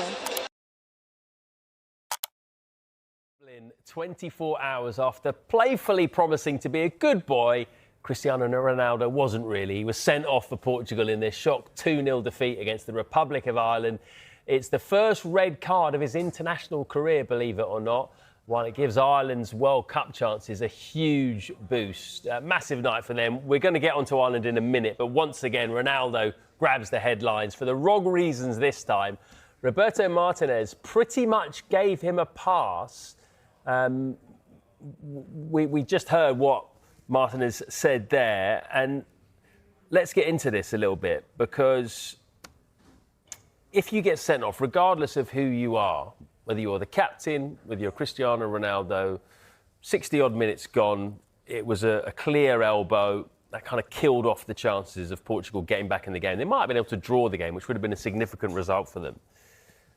surely the manager's got to accept that he's done something wrong and criticise the player there. Yeah, but I think he did the right thing. He's definitely had a conversation with him. I mean, the last time I was on the show, we were talking about Cristiano getting to 1,000 goals, and I think it was a red card. Anyone that listens to me and watches me knows how much I love Cristiano Ronaldo. He's my greatest ever player of all time. But it was a red card. Interesting foreshadowing as well, the fact that he said the night before, I promised to be a good boy. Do you know what I mean? Because I was thinking, is there history here or something like that? I mean, him doing kind of like that crying. Isn't it? Yeah. Because I was thinking, but he likes all that, doesn't he? He doesn't mind being booed. He's that type of, But I think Roberto Martinez, he's going to defend him in public, which I think is the right thing to do. Because can you imagine if he didn't? The headlines that would have been. But I reckon he's had a conversation with him. Surely you've got to accept that it was a clear red card and he did something wrong. No, it is a red card. Not criticising him. No, but no one's come out. Which manager comes out and says, yeah, my player deserved to get a red, it's a clear red? They don't. Even if it's the most obvious red card. did the other day with Liam Delap. All right, well, maybe some managers then. But I just think, because it's Cristiano Ronaldo, we're talking like complete... Look at him. I mean, he's one of the greatest ever players and everybody has something to say about him, good, bad, whatever it might be. So I like the fact that Roberto Martinez has come out and backed him, but I do think when you watch it back, you can see it was a red card. Him saying it looks worse than what it is, he's just protecting Cristiano. I love Roberto Martinez. Clear elbow to the Clearly, yeah. But it's a red card. It's his first in his career for the national team, and we don't need to get all carried away. I think the ban is going to be the interesting one. Well, funny you mentioned that because it's a potential 3-match ban for Ronaldo. Cynics are claiming that Portugal, who are top of the group, would prefer to qualify for the playoffs so that Ronaldo would then serve his competitive ban before the start of the World Cup. It would be in the final group game and in the 2-legged playoff. But in order for that to happen, Portugal have got to lose to the bottom side, Armenia, effectively, for that to happen. I can't believe that people are even saying this should happen. Is Ronaldo's... We're not saying that anyone in the Portugal team, of course, is saying that, or Roberto Martinez, but a few fans. Is Ronaldo's stature and status a burden for Portugal, that this stuff even comes up? No, because I do think whoever's saying that is ridiculous, because any player going into any game, regardless of who's playing, whether he's available or not, you want to win. You don't want to go through the qualification stages. I think you're looking at someone that, before him, Luis Figo, put Portugal on the map. Eusebio, there's a lot of players throughout the years that have been fantastic for Portugal. He made a mistake. If it is a free game ban, he could end up being banned for the beginning of the World Cup, which will be first 2 games. Crazy to think about, like, just because of this petulant mistake that he's made, So I don't think that... It's the same as when he was at Man United and they said he didn't press from the front and Man United were better off without him. How did that work out? So a lot of people have got a lot to say about Cristiano Ronaldo because it is Cristiano Ronaldo. But the fact that some are saying, let's go through a qualification phase, I can't get my head around that because ultimately you have to want to win every game you're in. They could get knocked out in the playoffs as well. Which will also be a massive devastation, and he would have it's one red card. I'm not just saying it because I love him, but, he shouldn't have been red carded. We know it was a red. But I think because it's him, it becomes a bigger story. And he's walking off the pitch and he's doing all that. And it was, the fans, they were loving it, weren't they, the Republic of Ireland? And fair play to Republic of Ireland and Troy Parrott. 2-0 win. I thought Kelleher in goal was fantastic as well. So credit where it's due. Yeah. We've just been talking about Thomas Tuchel and how he's been handling Jude Bellingham and some of the England stars, Phil Foden. How do you think he would deal with this situation if he was manager of Portugal? How would he deal with Cristiano Ronaldo? Probably never play for the country again, genuinely. But I'm only joking in jest. But, I think he'd probably come out and say, which I don't agree with either. Because like I said at the top of the show with Rob, I think that Thomas Tuchel has a lot to say. I'll back him because he's the England manager. But I think sometimes, I don't think he would have backed Cristiano Ronaldo in that moment. But this is all hypothetical, isn't it? Because he might have. I don't know. It's not something that we can even say has even happened because it's hypothetical. But I don't think Thomas Tuchel would have backed him the way Roberto Martinez has. You said you love him. Mm-hmm. How much do you love him then? Because he said that... he said earlier this week this is going to be his last World Cup. He'll probably retire in the next year or two.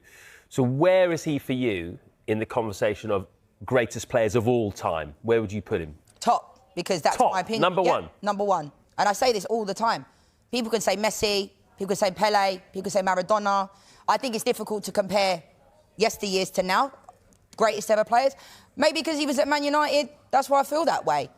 but I love him, you know, and we're talking about a player that he's not come out and said anything controversial, that this is his last World Cup. What's he supposed to play till he's 50? Do you know what I mean? This is my last World Cup. Well, we know that. Do you know what I mean? Is he going to retire in the next couple of years? Yes, he's 40.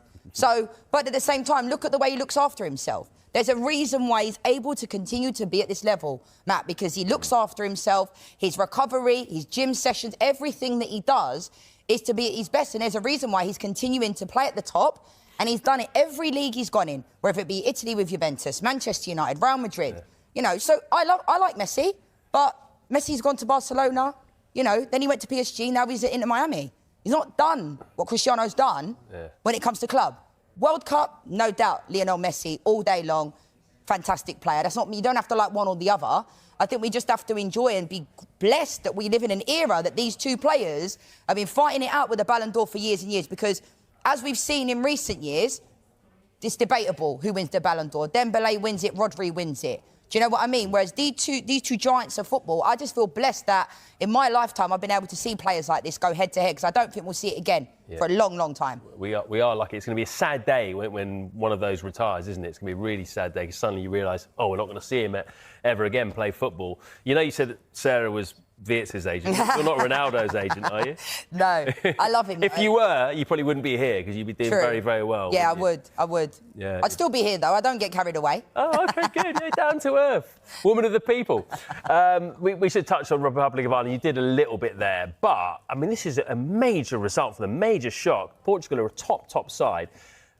Ireland were at rock bottom not long ago, losing to Armenia, the bottom side. They're now in a position where if they beat Hungary in Hungary, tough game, they will go into a playoff, most probably, to get into the World Cup. It's a big ask, but how much belief will that result give them that they can go to Hungary and win? Yeah, massive. And we were talking about the extension of the countries in the World Cup. I'm not trying to sound like I'm being hypocritical, but teams like Ireland and Wales, they offer something, don't they? They've got that, you know, they might not have the best individual players necessarily, but they have that fight, that determination. Like, I'd fancy Ireland, similarly to Wales, you know, at the last World Cup, against anybody. Yeah, they might fall by the wayside, but they have that hunger, that desire, and the quality. So, you know, fair play to them. The fans were out in their numbers last night. Like I said, I thought Kelleher was fantastic. Troy Parrott, 2 goals against Portugal, who are a top side, and no one saw that one coming, but fair play to Republic of Ireland. Gary Neville there about him being a little boy, but Wirtz faces Luxembourg, while Alexander Isak will feature for Sweden tomorrow against Switzerland, who've had a dreadful World Cup qualifying campaign. But it is a chance for both those guys to find some form. Liverpool paid £225 million combined for those two, Leanne. Why hasn't it worked out so far? I mean, the Alexander Isak one is an interesting conundrum because he came after not being match fit. Then he was getting brought off at half-time and he's running, you know, box to boxes at the end of the game to get match fit. That seems to have come back and bit him a little bit. But I think the quality is there. We have to also remember with Isak, this is a player that was in Borussia Dortmund's second-string team and Real Sociedad. He only had a couple of good seasons in the Premier League. So this goes back to, you know, there's not many number 9s around and there's a massive premium. I think Ekitike has been excellent for Liverpool. And for Ekitike, it's difficult because Isak then came along when I don't think they realised they were going to get Isak late on. Yeah. I think for Wirtz, I think I understand. I love the opinions of the pundits because that's why we love football. But to call him a little boy is a little bit strong. You know, he's 22 years old, so he is quite young. Did he mean there just in terms of he felt it was lacking physicality? Potentially, but then again, you don't have to be the strongest and the tallest. Look at Šeško. He hasn't got off to the greatest of starts, and he's absolutely massive. So, you know, for me, you don't have to be all quick and massive and strong to have an impact. I think right now, Arne Slot, almost, it's admirable that he's playing him through this moment in time. But for a player that cost 120 mil, coming from Bayer Leverkusen, the pressure is there. Liverpool have obviously lost some top quality players in Luis Diaz. Mo Salah's not performing to the levels we know he can. McAllister. So there's a combination here. A lot of the Liverpool players are underperforming, and those are the players that usually can carry a player like Wirtz through. Whereas those players are struggling this year. So, you know, give him a little bit more time. I think give him a season. But I think right now, almost Arne Slot needs to take him out of the firing line because he's trying to play him through this to get him up to the speed of play, but he doesn't look at it. And it's almost being detrimental to Liverpool, isn't it? Yeah. Playing him through this moment, similar to Kirkes playing, you know, and Szoboszlai playing in the right-back position. So I think these are two good quality players, regardless of how much money they cost, that goes out the window because, yes, people are going to talk about that, but that's what happened to Harry Maguire when he got to Man United. That was the biggest problem. These players are not saying, I'll be taking that money if they ask for that for me. Do you know what I mean? So forget about the price tag. These are two quality players, and Wirtz hasn't been at it. There's no denying that. But I do think there's this massive pile-on, for this one player that hasn't been at it. But there's a lot of Liverpool players that haven't been at it this season. But there's a pile on him because he's done nothing in the Premier League. No goal, no assist. Now, you said, give someone a year. But would you not be worried if you're a Liverpool fan and you're almost a third into the season and he's got no goal involvements in the Premier League? Yeah, there is a concern there, obviously. But like I said, I think sometimes it takes players a little bit longer to get up to the speed of play. No doubt, no goals, no assists is nowhere near good enough for the amount of money they've paid and the quality that they thought they were bringing in. But I think you have to give him a little bit more time. Yeah, there is a concern there. Obviously, Arne Slot didn't want him to be at this moment in time. No goals, no assists. But like I said, this Liverpool side are very different to last year. He's walking into a Liverpool side that is lacking confidence. A lot of their players, their key players, have been underwhelming this year, and that's the reality. Is he too lightweight for the Premier League, Florian Wirtz? No, I don't think he is. I mean, Lionel Messi probably got told throughout his whole career. I'm not comparing the two before people try and say that, but people probably told Lionel Messi he was too small, and look at him. So I think you can have that slight ability. You can be small in the Premier League and agile, but it's about, getting up to the speed of play of the Prem. And, the Premier League is unforgiving. You have to be strong, you have to be physically there. And, it just takes players a little bit longer to adjust. That's the reality. I think if you're asking me this question this time next year, it'll be a different conversation. Yeah. Because he's had his year by then. You said he needs to have a year. Right, Sky Sports have partnered with Finalysis, an app where passionate fans share their opinions on their club.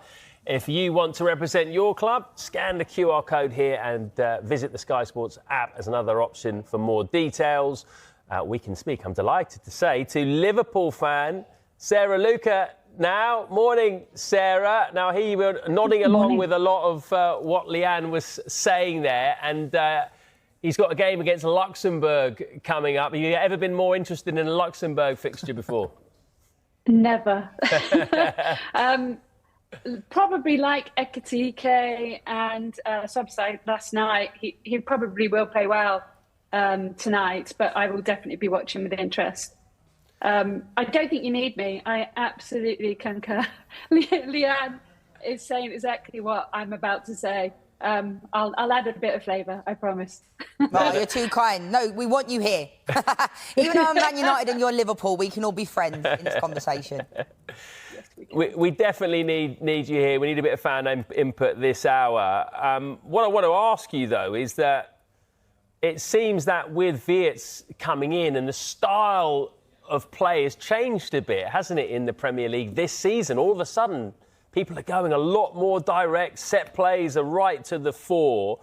Doesn't really suit Florian Wirtz's game, that, does it? Is that just bad luck or bad judgment? See, I think it's very interesting because if you look back at footage of the training ground when we were over in Asia in the tour, we were practicing this. We were practicing long throws. We were practicing the kind of setup that the Premier League is now absolutely rolling with. But it looks like we weren't very good at it, and Slot's gone, nah, we'll do our own thing. So we'll see by the end of the season whether that was the right decision. But with Wirtz, I think it's more a problem of our established players. So who could have thought that Mo would be so bad, Van Dijk would be so bad, Konate, I think we could have known he was slipping a little anyway. McAllister's hardly been at it. Really the only players you could talk about playing well is Dom, Subsai, Connor, but he's got a lot to learn. And maybe Gakpo in places. Gravenberch, I feel, should be staying back and being more a defensive midfielder, yet he's piling forward. So is Subsai, so is McAllister. So Wirtz has got no space to play in. He's a master of those half spaces, and there's just no room for him to play. So my problem really is with the setup of the team, potentially, or them not doing their roles, and Wirtz not having the space to do what we know he's great at. So is that on Arne Slot? Yeah, I think it's on both. Well, if Slot is telling them, right, we need to give Bert space, and they're not giving them that space, then that's a problem. But we've also got Ekitike, right? He doesn't really stay in a 9 position. He likes dropping back, getting into the play, building up play. So it's got very congested. Even when Isak's been on, he drifts off into the Mo space. So there's lots of problems all at the same time, which fundamentally you've got to look at slot for kind of getting them playing in the way that's going to work for the players we've brought in, rather than the players we had last season that won the league. And Sarah, you're looking at this team, right? Last year, Arne Slot comes in, wins the league. Is it been a surprise in the second year it's kind of gone so horribly wrong? Because I think people expected this to be the case last year from him coming in, you know, and he adjusted to the league straight away, wins the league, gets that wrapped up. Because the fact that there's so many out-of-form players, it just blows my mind. I was saying give Mo Salah whatever he wants. Give him a 10-year contract. I don't care how old he is. Give him 200 Not whatever. Chelsea. Right. But, like, and now it just looks like they've just slipped off a little bit. Yeah, I think this is the problem. Like, everyone who's saying Slot should go, I do not agree with. I think Slot is a great manager, and I think he will be great at Liverpool. However, there are so many problems that you could never have thought would happen, right? Yes, I thought Mo would miss Trent, and he's missed Trent. Yes, great point. we had the awful, you know, losing Jota, which is affecting everybody. But we never thought that they would drop off this badly. You know, Van Dijk has looked poor as well in a lot of games, incredibly poor in the City game. I think he just sulked because he didn't get that goal, and then the whole of the team just didn't kind of look right the entire game. So I think there's a lot of problems that Slot needs to solve. But with the kind of Bert's problem, I know that we've started talking about that. I think if we're going to form the team around anyone, I think it should be him. We've formed it around Mo before, and I don't think Mo's that person anymore. He doesn't look on it. How long do we give him? You know, we're already 8 points adrift. Like, do we make sure that he's coming off the bench more? Well, surely he's got enough credit in the Sarah bank. said base the whole team around Wirtz. Yeah. Is that what you're saying? Yeah. That's a big call, Sarah. That's a massive He hasn't got any shout. goals or assists in the Premier League yet, and you're building a team around him. So I take offence at that, because there have been some amazing... There would have been assists if our team were on it. If Mo had been on it, he would have had about 3 or 4 goals from that. Like that kind of ballerina Chelsea against Chelsea move, he put it on a plate for Mo and Mo skied it. Now, normally Mo would score those goals. And that has been a real problem. There's also, people are not passing to him. He gets into spaces all the time and they're not finding him. Plus, he's one-touch football and the rest of the team aren't. So we either have to change to accommodate that, because otherwise why did we buy him? Or it's not going to work. You should be his agent. You're putting together a great...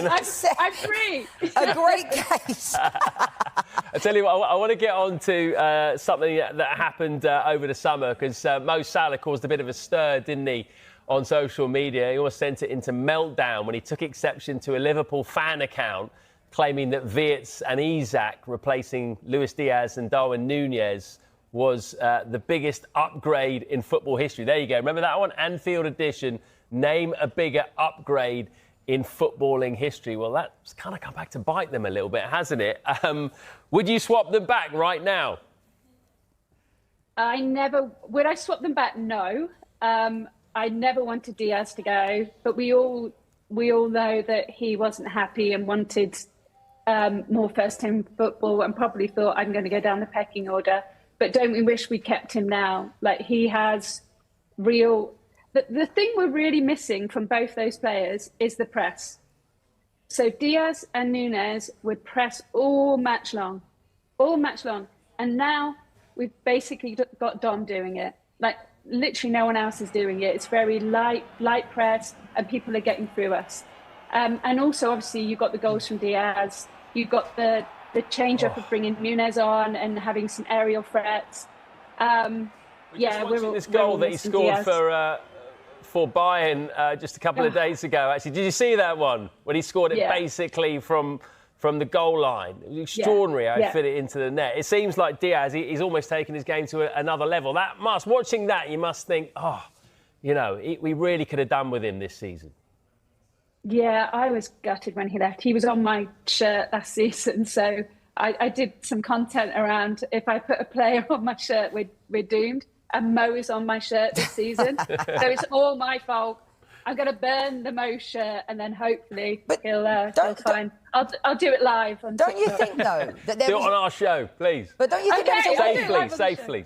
of them keeping him? Don't you think, Sarah, there was a way of them keeping Luis Diaz? I understand what you're saying. He wanted first more in the 11, but, I feel like it was almost like he said he wanted to leave. I know you can't keep players that don't want to be at a club. He said he wanted to leave. OK, off you go. It was just letting any type of bang average player leave. And this is, he'd probably walk into most 11s, to be fair. Yeah. Well, I think there's going to be, already there are questions, but there's going to be a lot of questions if we don't win anything this season on recruitment.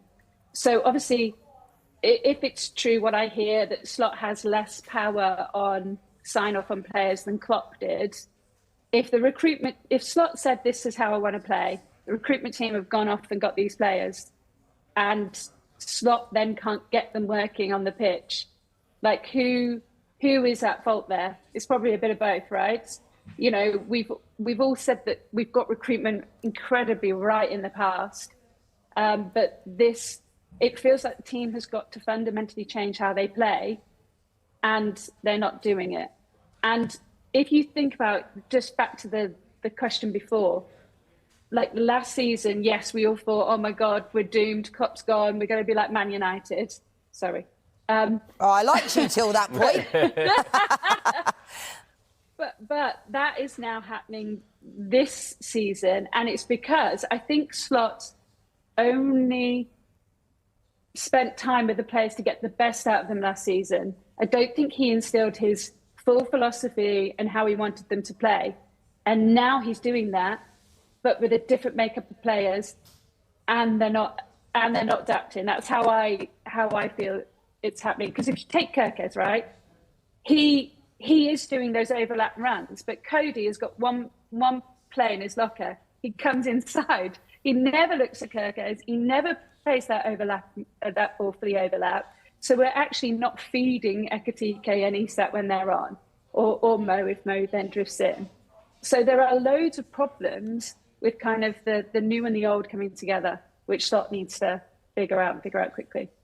Sarah, real pleasure talking to you. Thanks, Sarah. You can go back to your day job now as Florian Wirtz's agent. I appreciate you taking the time off. My phone's going.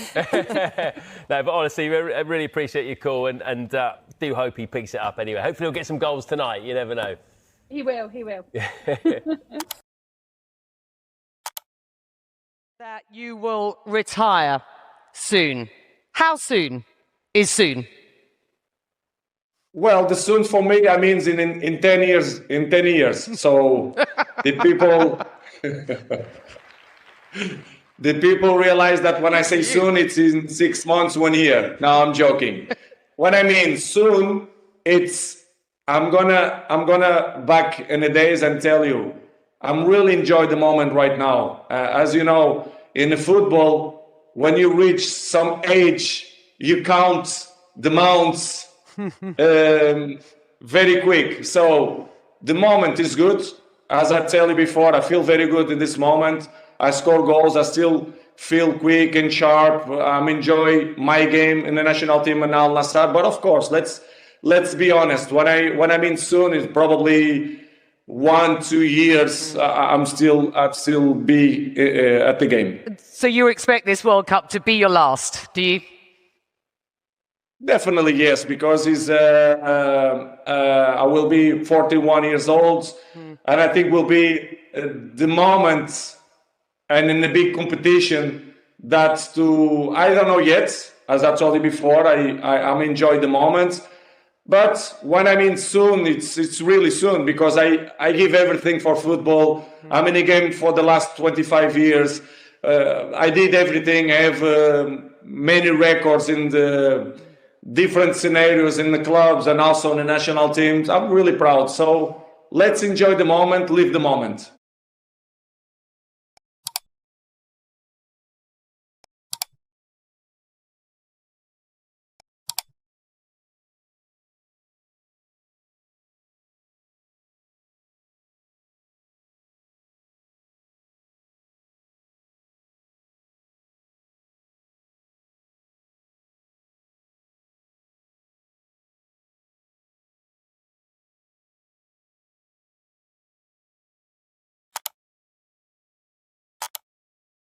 that you will retire soon.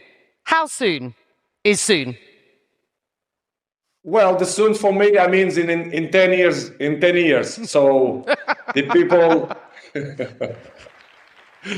the people realize that when I say soon, it's in 6 months, 1 year. No, I'm joking. When I mean soon, it's I'm gonna back in the days and tell you, I'm really enjoying the moment right now. As you know, in the football, when you reach some age, you count the months. Very quick. So the moment is good. As I tell you before, I feel very good in this moment. I score goals. I still feel quick and sharp. I'm enjoying my game in the national team and Al Nassr. But of course, let's be honest. When I mean soon, it's probably 1-2 years. I'm still be at the game. So you expect this World Cup to be your last, do you? Definitely yes, because I will be 41 years old, and I think will be the moment, and in a big competition, that I don't know yet. As I told you before, I'm enjoying the moment, but when I mean soon, it's really soon, because I give everything for football. I'm in the game for the last 25 years. I did everything. I have many records in the different scenarios in the clubs and also in the national teams. I'm really proud. So let's enjoy the moment, live the moment.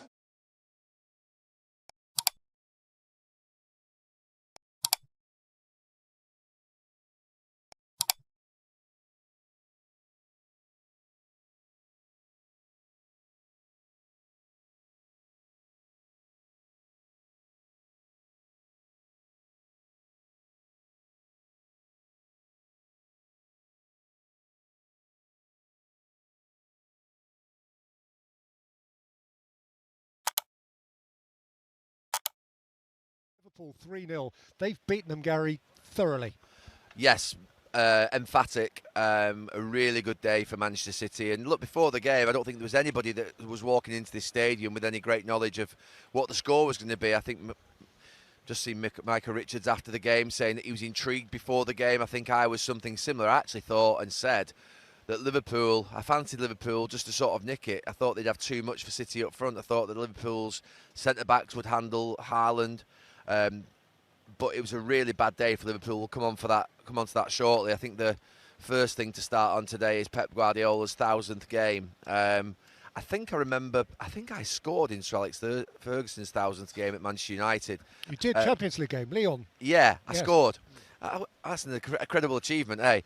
You just think about greatness. I mean, Pep Guardiola is a great manager. 1,000 games. I think you said, did he say 716 wins? Yeah, wins, which is 71%, win rate, which is just obscene.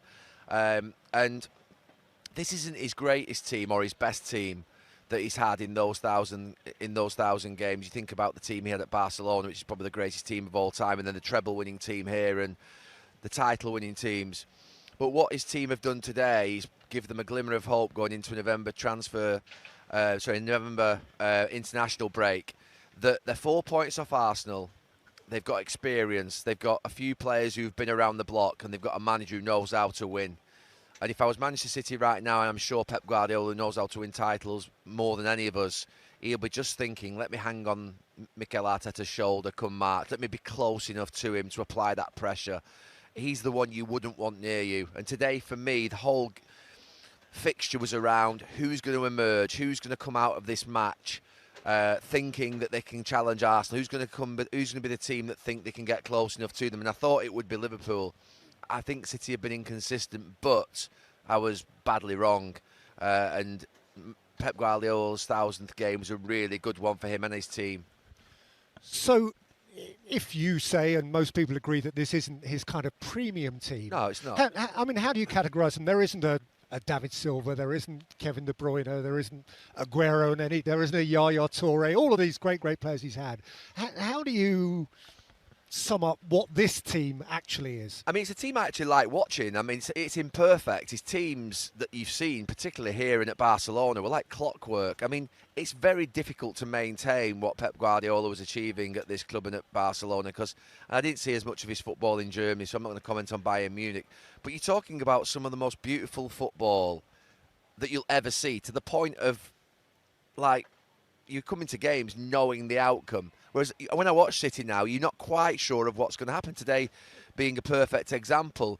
But they are imperfect. They're a lot more physical. They've got Haaland up front, who is devastating. But again, he's not smooth in the way in which he plays, but he's an absolutely brilliant player. Nico Gonzalez in midfield. I mean, Bernardo Silva and Foden are still playing great football. But they're very different. They're very different in terms of, they're not as methodical in terms of their sort of combinations and passes and the way in which they link. They're not as good playing out from the back through their goalkeeper or their back four, but they're still a very good side. And it feels like a team that, you know, Pep Guardiola's staying here to build another great side. And I don't quite think they're there, but what they do have is some players, you know, you look through the spine of the team in Guardiola and Stones, Diaz, Rodri, Foden, Bernardo Silva and Haaland, and the goalkeeper, who know how to win. So if they can keep those players together and somehow, you know, keep some momentum going and get close, they're going to be really, really dangerous towards the end, just through their experience. But it is an imperfect team. It's a team that you don't feel is as consistent and reliable as the one that they've had previously. And that's understandable. I've got, you know, you'll never see me criticise Manchester City over this period, because, you know, through the period I was at United for 20 years, there were 2 or 3 seasons where you needed a transition to be able to build another side, and Sir Alex Ferguson did that. And when you keep a manager for so long, we were conditioned about 10, 15 years ago to say, you know, you couldn't keep a manager anymore for a period of time and have success like it happened with Arsene Wenger, Sir Alex Ferguson, Bill Shankly, Bob Paisley. But you can. You can. Pep Guardiola, Jurgen Klopp, even Mikel Arteta. I mean, he's not had success yet, but he's been there for 5 or 6 seasons. So it does prove that if you have consistency in a great manager, you can deliver, you know, continual success. And look, this is going to be interesting in this next 6 months of what happens with City. I would say there's still quite a lot of work to do to convince me that they're going to win a title. I think Arsenal are the better team, but they're the one team that I wouldn't want and the one manager that I wouldn't want on my shoulder going in down the back straight. Just a quick word, if you would, on Jeremy Doku, who you made your man of the match today. I mean, he's a beautiful, sort of glitzy player, isn't he? Do you think there's substance there? Oh, steady. You can't hear me. There's a lot of viewers who prefer that option. Would you say he has substance to go with that glitz? He's one of those players that I would describe as being a nightmare to play against, but probably a nightmare to play with, because you don't know what he's going to do. He sometimes holds the ball when he should release it. He sometimes releases the ball when he should hold it. He's inconsistent with his final cross or his pass or his shot. But you can never, ever doubt his courage. And you think about the kid in the street that basically gets told to go and dribble and take players on. That's what I love about Doku. And today, I thought he was devastating in that game. In a game where Liverpool's tactic was to try and sit deep, be compact, be narrow, he's perfect, because he does have the ability to unlock a defence that's deep lying, who's got lots of players behind the ball, take not just one player on one-on-one, he can take 2 on and slip through the middle of them, and he did that a few times today. I thought he was absolutely brilliant to watch. And I didn't think Conor Bradley did badly against him. I didn't think Conor Bradley had a bad day. I thought he was one of Liverpool's better players. But I just thought Doku today was sensational. He was a difference maker. And yeah, well done to him. And if he can add that consistency, and it's usually the case that wingers are the most inconsistent players on the pitch, because they have the most difficult job to try and sort of do things that are different and win your team the game.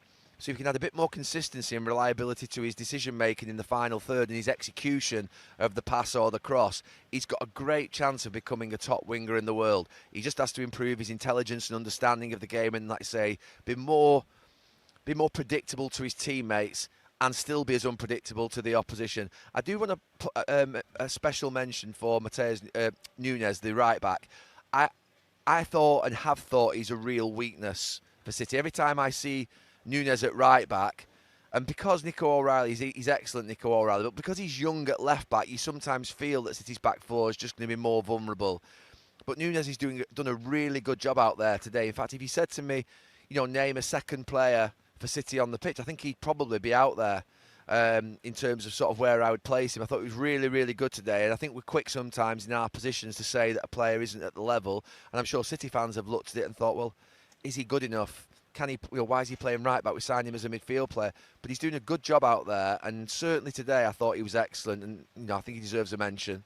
Okay, so Liverpool, they beat Villa, they beat Real Madrid. There was a sense that all was well again. What's not well? I think of all the games that they've had in the last month or 6 weeks when they've sort of been dropping points and losing matches, I would say that is a massive worry today for Liverpool fans watching that game. And I think Arne Slot will be looking at that game, particularly the first half, and think, that's nothing. That's a nothing of a performance. And I was trying to get my head around where it was, because just 5-6 minutes before half-time, it came to me that City had this game by the scruff of the neck. Go and get your second, because this lot have gone. Their legs had gone. It was almost as if they couldn't get up the pitch. They couldn't move. They were walking. And you never, ever accuse a Liverpool team in this last 5-10 years of throwing the towel in. And they didn't throw the towel in today by any stretch of the imagination. But physically and mentally, they look beaten. Now, look, it has been a difficult week for them. They have had Villa. They have had Real Madrid. I get it. But today was such a big game. And to come out there and lack confidence, play so passively. They kept playing back the way. Konate kept playing back to his goalkeeper. Konate kept playing back to other players. I mean, Konate, after about 10-15 minutes, I was like, how many touches has Konate had? I went, obviously, press my button here. You will have heard me. And he'd had 24-25 touches. And I said this about a year ago. It's not a tactic to let your centre-back have the ball the most in the team. Now, obviously, if it's Van Dijk, we know he can pass, but Haaland was shutting Van Dijk off. They were letting Konate have the ball. And it was almost as if they had no idea, Liverpool, about how to play through. Their tempo in the game was nothing. They looked physically really, really well short in the game. They looked physically short in terms of their running, physically short in terms of actually just getting out-muscled. I thought Wirtz in particular, I thought it was a really bad day for him. We've been tiptoeing around him, haven't we, for a few months, around the fact that he's young, he's coming to a new country, but he's 120 million quid. You're going to have to stand up soon. I mean, he's obviously got something. He's a really good player. He's technically fantastic. But he's been mauled out there today by Núñez and by others. He's been chucked around the pitch and didn't deliver in the quality side of things as well. So his performance was a real worry. But physically, I was worried. Physically, I'd be worried if I was Arne Slot looking at that team. There's a few of them look like they can't run. And I always think that when you go on a losing streak, you start to doubt everything. And that's wrong, because obviously there's some excellent players out there with great attitudes. So it's not a time to sort of throw the baby out with the bathwater here. But Arne Slot's going to need this next week just to sort of reflect, look at what he's got, look at sort of how he sort of sets up post-international break, and think about how he fixes the problems, both going forward and in defence. They look terrible at the back. I thought they got messed around today. I thought it looked like City could score. Lots of goals. They weren't good enough up front. The combinations weren't there. Salah isn't in great form. Wirtz is a problem. Let's be clear. Let's just call it as it is. It's an issue. He's 120 million quid, and he's, to be fair, I said a few weeks ago about Kirkes that he looks like a little boy out there. Today I thought Wirtz looked like a little boy, and that can't be the case. He's a German international of great standing, and he looks well short in respect of what you'd expect in a top physical Premier League match. So they've got to get him up to speed. They've got to get that sort of little bit of tenacity into him, and that little bit of something that means that he'll start to get into form. Because what they have to do is stick with him and persist. But they've got to find a way to get the best out of him. You've got Ekitike, it was challenging for him today. I don't think he got the service. Isak sat on the bench and obviously didn't come on. Problems all over the place. And he's got to identify where. Can they still be a part of it, top end? I'm going to say yes, just because I think that if it clicked, something could happen. They've got basically firecrackers in that dressing room. They've got world-class players, and they've got big characters. Alisson, Van Dijk, Salah are huge characters. They're Premier League greats. So if they can just pull it together with the manager who's obviously had a great first season, and the young ones can start to gain some confidence. I'd put Robinson as well in terms of the experience that he's got, on McAllister, into that second band of players who've got experience around Van Dijk, Alisson and Salah. But at the moment, there is a worry. And today, it looked like a team in the first half that physically and mentally was short. But another thing that And sometimes it can happen. It looked to me like they concentrated, and I might be completely wrong, because how would I know what they've worked on in the last 24, 48 hours? It felt to me like sometimes you can play a game where you've thought so much about how to stop the opposition that you forget about one of the most important things as a top club going away from home in a big game is you've got to play. You've got to take the ball. You've got to have rhythm in your passing. You've got to demonstrate authority. When you're in playing that first 5-10 minutes away from home in a big game, you're sending a message in that first 5-10 minutes to the opposition players in the ground, the stadium, the 50,000-60,000 people in here, that we are ready to play and come and take you on at your own game and be able to sort of stand up and be counted. Liverpool shrunk, I felt, in that game in the first half. They shrunk. And I could never accuse them of that. I thought it was a really, really poor performance. It was one of the worst that I've seen from a Liverpool team for a long, long time in terms of them being sort of insular and sort of just a little bit, not scared, but a little bit sort of like they didn't know what to do. And yeah, I think it was a worry. Second half, they got a little bit better, but do you always get a little bit better? I actually would have expected to see substitutions at half time. I think it was worthy of 2 or 3 of them coming off and doing, but Arne Slot's, very experienced. I can understand why he maybe said to the players that are out there first half, get out there and give me a better 10-15 minutes than that, or else I'll make changes. And he did that, but yeah, the third goal was a killer for them. They might point towards that Van Dijk header in the first half. I thought it definitely should have been a goal. But I think from what Van Dijk's just said on here, he said, I don't want to really talk about it. And I think that's the right approach. When you've lost 3-0 and you've been well beaten, don't whinge about a refereeing decision. But I do think it would have made a difference. And I do think it was definitely a goal. I don't think it affected Donnarumma at all where Robertson was. So that they maybe feel hard done to with that. But they need to basically go and have a good look at themselves, because they've hit high standards, that team, and a group of players who know how to win things, and they'll know that they're nowhere near at the moment. Arsenal are still top of the league. After a night I was at Sunderland last night, Gary, and I'd forgotten, I haven't been there for 9 years. Yeah. What a fabulous thing they've got there. It's a great football stadium. Their people are so invested in that team. They were terrific, and they took points from Arsenal. I presume you saw most of the action. I saw most of it before I went and watched Richard Ashcroft, and I didn't see the final goal. But I can imagine, obviously I've seen it since. Brilliant for Sunderland. I thought it would be awkward for Arsenal. I don't think there's any shame whatsoever in Arsenal drawing that game. I think that you'll always feel that when you're winning as a big club and then a team equalises against you, it's a sucker punch. You feel like it's a killer for you. But you're not going to have it all your own way during a season. They've been sensational, Arsenal, in this last 6 to 8 weeks. But that was a game that always had a little bit of a sort of banana skin around it. It just felt that way. Sunderland, the way in which they set up defensively, they're very well organised. They've got a real threat going forward. They've got a momentum in the stadium. The fans are with them. They're back in the Premier League. And, I remember going up to Sunderland. I remember going to Roker Park and playing, let alone the Stadium of Light. And, when it's rocking up there, it truly does rock. And they've done brilliantly this season. The first game of the season, I was massively impressed with them in that performance against West Ham. And I know West Ham have had a challenge at the start of this season, but the right sort of attributes, the right sort of principles of a team coming up, being hard to beat, being physical, running forward with real sort of aggression and sort of meaning and passion, and getting balls into the box and filling the box. Things that I just think are simple things, a team coming up from the Championship.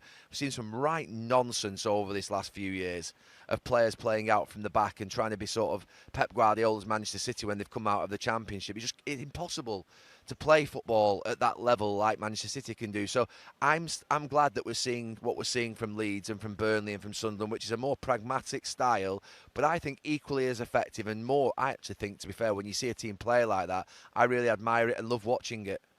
And from an Arsenal point of view, acknowledging obviously that it's irritating, to say the least, to concede in stoppage time. Very. Would you go so far as to say that actually that point at Sunderland isn't too bad? That's a really hard place to go. No, I'm not sat there at all watching Arsenal get a point there at Sunderland yesterday and thinking in any way, shape or form that I'm surprised. In fact, in my predictions earlier on in the week on the podcast, I said I thought it would be a draw. So I'm not sort of rewriting history after the game. I genuinely thought this could just be a game that might just catch them out a little bit and cause them a problem. And they've conceded 2 goals. They've conceded a goal in the last minute. That'll hurt them because they're a proud team defensively and they're a great side defensively. But they've got to accept that then just, it's a Premier League, it's a marathon, not a sprint, and there are going to be some bumps along the way. And I just think that was one of the bumps that you get. The main thing is when you get a bump like that, obviously they're not going to be able to get straight back on the bike because obviously they've got an international break. But I wouldn't be in any way, shape or form putting that down to anything other than what normally happens in a Premier League season. That thing that you would say to yourself is, did you expect to win every single match? No team does that. Manchester City at their very best haven't gone through a season winning every single match. You're bound to drop points. You are going to lose games and drop points, ordinarily, and that's what's happened. But I wouldn't be screaming and shouting if I was an Arsenal fan, and I know they're not. And I certainly wouldn't be sort of screaming and shouting if I was an Arsenal player or coach, and I know they're not either, because Mikel Arteta will be they'll be really disappointed, because it'll just give you that. When you lose a game like that, when you draw a game like that with a goal in the last minute, it's like having a cloud over your head. You try and forget about it in the next 24, 48 hours, but it just comes back and you think, and you just gives you a bit of a sickly feeling. But it's normal. That's what happens to teams that are proud, that are used to winning and want to win a league. They should feel like that. But it's important that when they come back in a couple of weeks, they get after that 3 points and win the next game. The other big winners at the top end this weekend, a couple of obviously high-profile draws, but Chelsea got a win. They had Wolves at home, and Wolves are the story club this weekend. They've got rid of one manager. They had a caretaker in charge yesterday. And Rob Edwards has chosen to cash in a promotion race with Middlesbrough for a relegation scrap with Wolves, which is his club. He lives locally, he has family. You can see all sorts of emotional attachments, but it's an interesting career choice. What's your take on all of that? I mean, that's the thing, really, isn't it, for Rob Edwards, that he's local to Wolves. It's the probably dream job for him. And he wouldn't have wanted to hand his notice in at Middlesbrough and exit there lightly. I mean, Middlesbrough will be absolutely furious and they'll feel badly let down, the Middlesbrough fans. A great club that I'd like to see back in the Premier League at some point in the future, because of just generally my memories of playing up there and knowing how those great Brazilian players, other players that they had, Gaza and Merson and all the others. So for me, I want to see Middlesbrough back in the Premier League, but I can see why Rob Edwards has jumped ship. He probably will say when he finally speaks and he is appointed that this is the only job that he would have done so, and he'll be apologetic. He'll feel like he's letting, sometimes in life you're making a decision which is right for you and your family and what you need, and you have to look after number one. I know people talk about loyalty, and loyalty is very important. I stand by it, trust and loyalty, but if you get an opportunity for something that's so brilliant for your life and for your family, then not many people would turn that down. I think if Middlesbrough fans can probably try and understand that, as much as it won't help them right now, get over the disappointment and the feeling of being let down.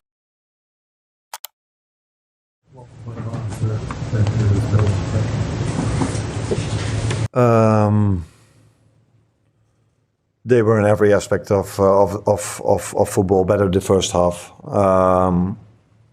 I would say like last season. So I saw a lot of similarities between last season and this season, with one main difference in that after we struggled last season in the first 25 minutes a lot, we scored a set piece. And that changed the game. They kept on outplaying us for 90 minutes, but it did help us to get some energy to keep defending well. Last season, they didn't create that many chances. I think today they created more, but it wasn't that they had chance after chance after chance. But this time, they were much more effective with the chances they had. So first goal, don't think that's a big chance. I think that's also quality. Third goal, it's not a big chance, but it's quality. Second goal, set piece. And to be in Real Madrid on Tuesday, so kind of that now. So there was some big interest in you after. Of course, everyone is disappointed. So it was a very good start of the week. Winning Villa, winning Real Madrid. But if you thought you already faced two strong opponents, then Man City comes across you. Away, also at the Etihad, that is for every team difficult, including us. And they were by far the much better side in the first half. Patrice? You mentioned on Friday about refereeing decisions going against the team in recent weeks. I've never said that. Did also. Oh yeah, that's true. Yeah. In my last remark, yeah, that's true. Yeah. What's your view on the incident? Yeah, I would like to emphasize on the fact that being 2-0 down at halftime was a fair reflection of how the game went. But I've been on the opposite side, that my team was much better than the other team. We were 1-0 up and then maybe not scoring the second one, and then the other team gets the set pieces 1-1, and then all of a sudden things change.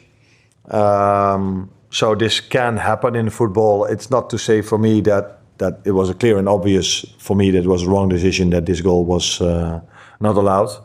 But that doesn't, I will not say that because of that we've lost the game, because after 1-1, if City just kept on playing like they did, then we would have struggled in the second half as well. But I constantly felt if we are managing to keep maybe 1-0 down till halftime, we can maybe adjust a few things, which was definitely necessary because we were constantly coming 1 or 2 players short in the midfield because Doku and O'Reilly gave us a lot of problems with the two of them. So yeah, then 1-1 would have been the biggest gift we could get at halftime, and because in my opinion the second half was a different game. But being 2-0 down and later 3-0 down, that maybe doesn't give a good reflection of how things would have went if it would have been 1-1. Yes. It felt like today, best Holland's first terms of red duos and things like that, all came out on the losing side. A lot of those individual battles, how frustrating is that, especially just being trailed red and seeing like the team much better if they're winning those. Yeah, that's true. But it's also easy for players to win their duels if the game plan, if the tactics are working, and I think that's what it did against Villa, as what it did against Madrid. But we struggled now a lot with them bringing so much players into the center of the pitch, and it was difficult for some of our players then to make the right decision. So I think it wasn't about my players not wanting to make the duel. They had to run a lot because they were so much better on the ball than us. They were a few times then too late, so I would first and foremost then always look to the game plan and of us and them, and not blame my players at all, because in the second half when we were doing better, I think you could also see that they were able to win much more duels, and then we were more than a few times able to win the ball, which did not result in a goal from us, but yeah, in that period of time, I think in the second half we definitely deserved the goal. Richard. I believe defeats already this season. Can you feel the general pattern of whether you think this is a technical one to the others?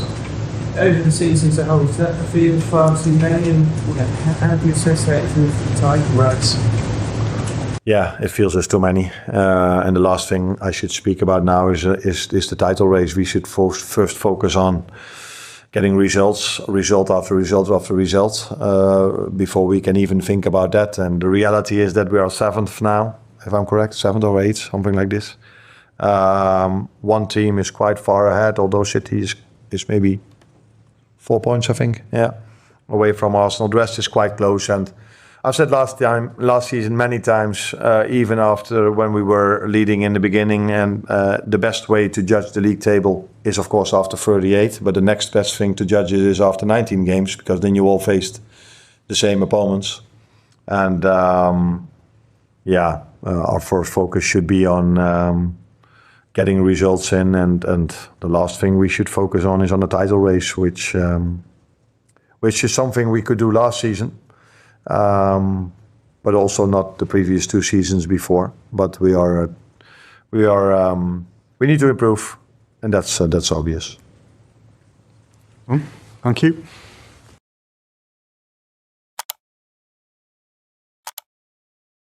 In our opener, calling Florian Wirtz a little boy yesterday. He said he's been chucked around the pitch. It's very reductive, too reductive to say he's either good or he's not. So why do you think we're not seeing the best of Florian Wirtz at the moment? I just think it takes players time. And obviously, if he came to a Liverpool team that were in good form, it'd be easy to adjust. At the moment, he's coming to a Liverpool team that are not in good form. I know they're back of beating Real Madrid and Aston Villa. Everyone thought they'd turn the corner in the first half yesterday. They didn't turn up. There was no intensity. And it was a big call. And I thought it was the right call to play Wirtz in a game like that against Man City, where there'll be space and he can get on the ball and make things happen. But me personally, I still think he will come good. I do think it, but it just depends how much time they are going to give him. They will have to give him time. They paid over 100 million for him. I still think he's an exciting player, but obviously Gary Neville thinks, and he did. He wasn't nowhere near it yesterday. So Gary Neville's 100% spot on. I'm not questioning what he said, because he's 100% spot on what he says about Wirtz. But in the future, I do see him coming good. But at the moment, nowhere near it. Okay, so there are 3 points I want to get into: physicality, mentality, and position. Which one do you want to do first? Wow.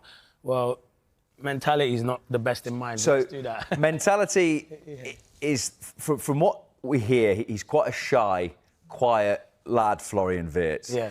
I wonder whether that combination of his personality, which is absolutely fine, but of the pressure of the price tag, those 2 things combined are making it difficult for him at the moment. Yeah, maybe so. There's pressure on him because he paid a lot of money, but surely he's got that experience. He's a German international. This is going to happen. You're a big player. You've done ever so well in the Bundesliga. You get that big move to the Premier League, which is the best league. It's a different league than the Bundesliga. And mentality, you got to think is, they've paid that much money. It's only a price tag. I know at the back of your mind you still think that, but you've got the ability to go in there, and they paid that much money.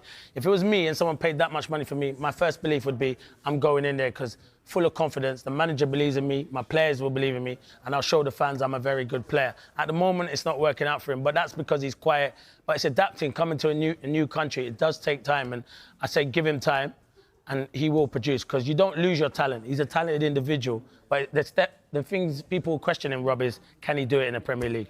And part of that Premier League thing, and Pep Guardiola talked about it last season and when he was rebuilding his own team, that he thinks so much more of the game now is physicality. Yeah. Wirtz last season, these stats have come from a piece in the Telegraph today, won 35% of his duels this season, 11% of his aerial duels. Last season, that was 45 and 20% when he was playing in the Bundesliga. So is that increased physicality a problem for him? Physicality, you've got to be physical. But, see, it's a difficult one because there's players that are not the biggest in the Premier League that can produce. But I always say that the physicality in the position that he plays in, if he's going to play in the 10, you've got to be able to shift that ball quickly, have 1 and 2 touches and create stuff. And it's the timing of your runs. When you're going to make a run, he's not going to be the quickest when he plays on the left to go past people. But what he's very good at is getting into little pockets. But it's just, I've seen him a few times where he's been on the ball and he doesn't see a midfielder coming at the back of him and nicking the ball. So that's just awareness and, as he's saying, getting up to speed of the Premier League. Physicality, I'm not saying he's going to be like someone like a Haaland who's a big centre-forward. If your physicality and you're saying it's a big centre-forward that's to play against big centre-halves and back to goal, that's not Wirtz's game. So I don't think he's going to struggle like that. But there is times where he can get pushed off the ball too easily. That's not his game. He's a slight frame who's going to create stuff. So, as I say, it's just going to take time. When Liverpool start playing well, I think you'll see Wirtz start playing well. Just a final point then, before we head to Anfield, to speak about his position. Again, this piece about him today says, well, last season, the majority of touches, or more touches, were out on the left-hand side. Yep.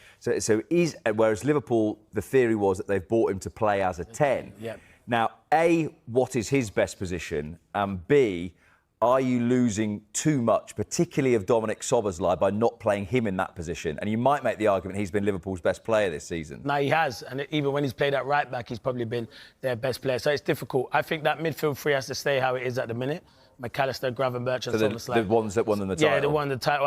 I think until Wirtz gets up and running. And then might be a time where you can rotate and put Wirtz into that. I think his best position at the moment has to be on the left. But he's not going to be a winger. He's going to go past his fullback on the outside. That is where Liverpool are going to have a fullback like a Robertson or Kirkes, who struggled at the time, has to go around him. And if you go around him, and you attract the fullback or the winger to go that side, that will enable Wirtz more time and space in them little pockets, the number 10 pockets where you can go and cause problem, but not playing as that number 10 in the 10 on the left-hand side, like how Arsenal do it ever so well sometimes when they have Eze, when he's not playing in the 10 row on that left where he wants to come into pockets, because he's not going to be a player that goes on the outside. So I just think it takes time. If he come into a team that was winning and flying, I think you'd see the best of him. But it's going to take time. It's going to take time for Isak as well. All these good players. How many players in the Liverpool team can hold up their hand now and say they're playing to their maximum? Not a lot of them. So, as I said, don't rule him off and don't write him off just as yet. But he has to do better for the money that they paid. In our opener, calling Florian Wirtz a little boy yesterday. He said he's been chucked around the pitch. it's very reductive, too reductive to say he's either good or he's not. So why do you think we're not seeing the best of Florian Wirtz at the moment? I just think it takes players time. And obviously, if he came to a Liverpool team that were in good form, it'd be easy to adjust. At the moment, he's coming to a Liverpool team that are not in good form. I know they're back of beating Real Madrid and Aston Villa. Everyone thought they'd turn the corner. In the first half yesterday, they didn't turn up. There was no intensity. And it was a big call. And I thought it was the right call to play Wirtz in a game like that against Man City, where there'll be space and he can get on the ball and make things happen. But me personally, I still think he will come good. I do think it, but it just depends how much time they are going to give him. They will have to give him time. They paid over 100 million for him. I still think he's an exciting player, but obviously Gary Neville thinks, and he did. He wasn't nowhere near it yesterday. So Gary Neville's 100% spot on. I'm not questioning what he said because he's 100% spot on what he says about Wirtz. But in the future, I do see him coming good. But at the moment, nowhere near it. OK, so there are 3 points I want to get into: physicality, mentality and position. Which one do you want to do first? Wow. Well, mentality is not the best in mind. So let's do that. Mentality is, from what we hear, he's quite a shy, quiet lad, Florian Wirtz. Yeah. I wonder whether that combination of his personality, which is absolutely fine, but of the pressure of the price tag, those 2 things combined are making it difficult for him at the moment. Yeah, maybe so. There's pressure on him because he paid a lot of money, but surely he's got that experience. He's a German international. This is going to happen. You're a big player. You've done ever so well in the Bundesliga. You get that big move to the Premier League, which is the best league. It's a different league than the Bundesliga. And mentality, you got to think is, they've paid that much money. It's only a price tag. I know at the back of your mind you still think that, but you've got the ability to go in there and they paid that much money. If it was me and someone paid that much money for me, my first belief would be, I'm going in there because full of confidence. The manager believes in me, my players will believe in me, and I'll show the fans I'm a very good player. At the moment, it's not working out for him, but that's because he's quiet. But it's adapting, coming to a new country. It does take time, and I say give him time, and he will produce, because you don't lose your talent. He's a talented individual, but the things people question him, Rob, is can he do it in the Premier League? A part of that Premier League thing, and Pep Guardiola talked about it last season and when he was rebuilding his own team, that he thinks so much more of the game now is physicality. Yeah. Wirtz last season, these stats have come from a piece in the Telegraph today, won 35% of his duels this season, 11% of his aerial duels. Last season, that was 45 and 20% when he was playing in the Bundesliga. So is that increased physicality a problem for him? Physicality, you've got to be physical. But, see, it's a difficult one because there's players that are not the biggest in the Premier League that can produce. But I always say that the physicality in the position that he plays in, if he's going to play in the 10, you've got to be able to shift that ball quickly, have 1 and 2 touches and create stuff. And it's the timing of your runs. When you're going to make a run, he's not going to be the quickest when he plays on the left to go past people. But what he's very good at is getting into little pockets. But it's just, I've seen him a few times where he's been on the ball and he doesn't see a midfielder coming at the back of him and nicking the ball. So that's just awareness and, as he's saying, getting up to speed of the Premier League. Physicality, I'm not saying he's going to be like someone like a Haaland who's a big centre-forward. If physicality and you're saying it's a big centre-forward that's to play against big centre-halves and back to goal, that's not Wirtz's game. So I don't think he's going to struggle like that. But there is times where he can get pushed off the ball too easily. That's not his game. He's a slight frame who's going to create stuff. So, as I say, it's just going to take time. When Liverpool start playing well, I think you'll see Wirtz start playing well. Just a final point then, before we head to Anfield, to speak about his position. Again, this piece about him today says, well, last season, the majority of touches, or more touches, were out on the left-hand side. Yep. So whereas Liverpool, the theory was that they've bought him to play as a 10. Yep. Now, A, what is his best position? And B, are you losing too much, particularly of Dominic Szoboszlai, by not playing him in that position? And you might make the argument he's been Liverpool's best player this season. No, he has. And even when he's played at right-back, he's probably been their best player. So it's difficult. I think that midfield three has to stay how it is at the minute. McAllister, Gravenberch and Szoboszlai. The ones that won them the title? Yeah, the one the title.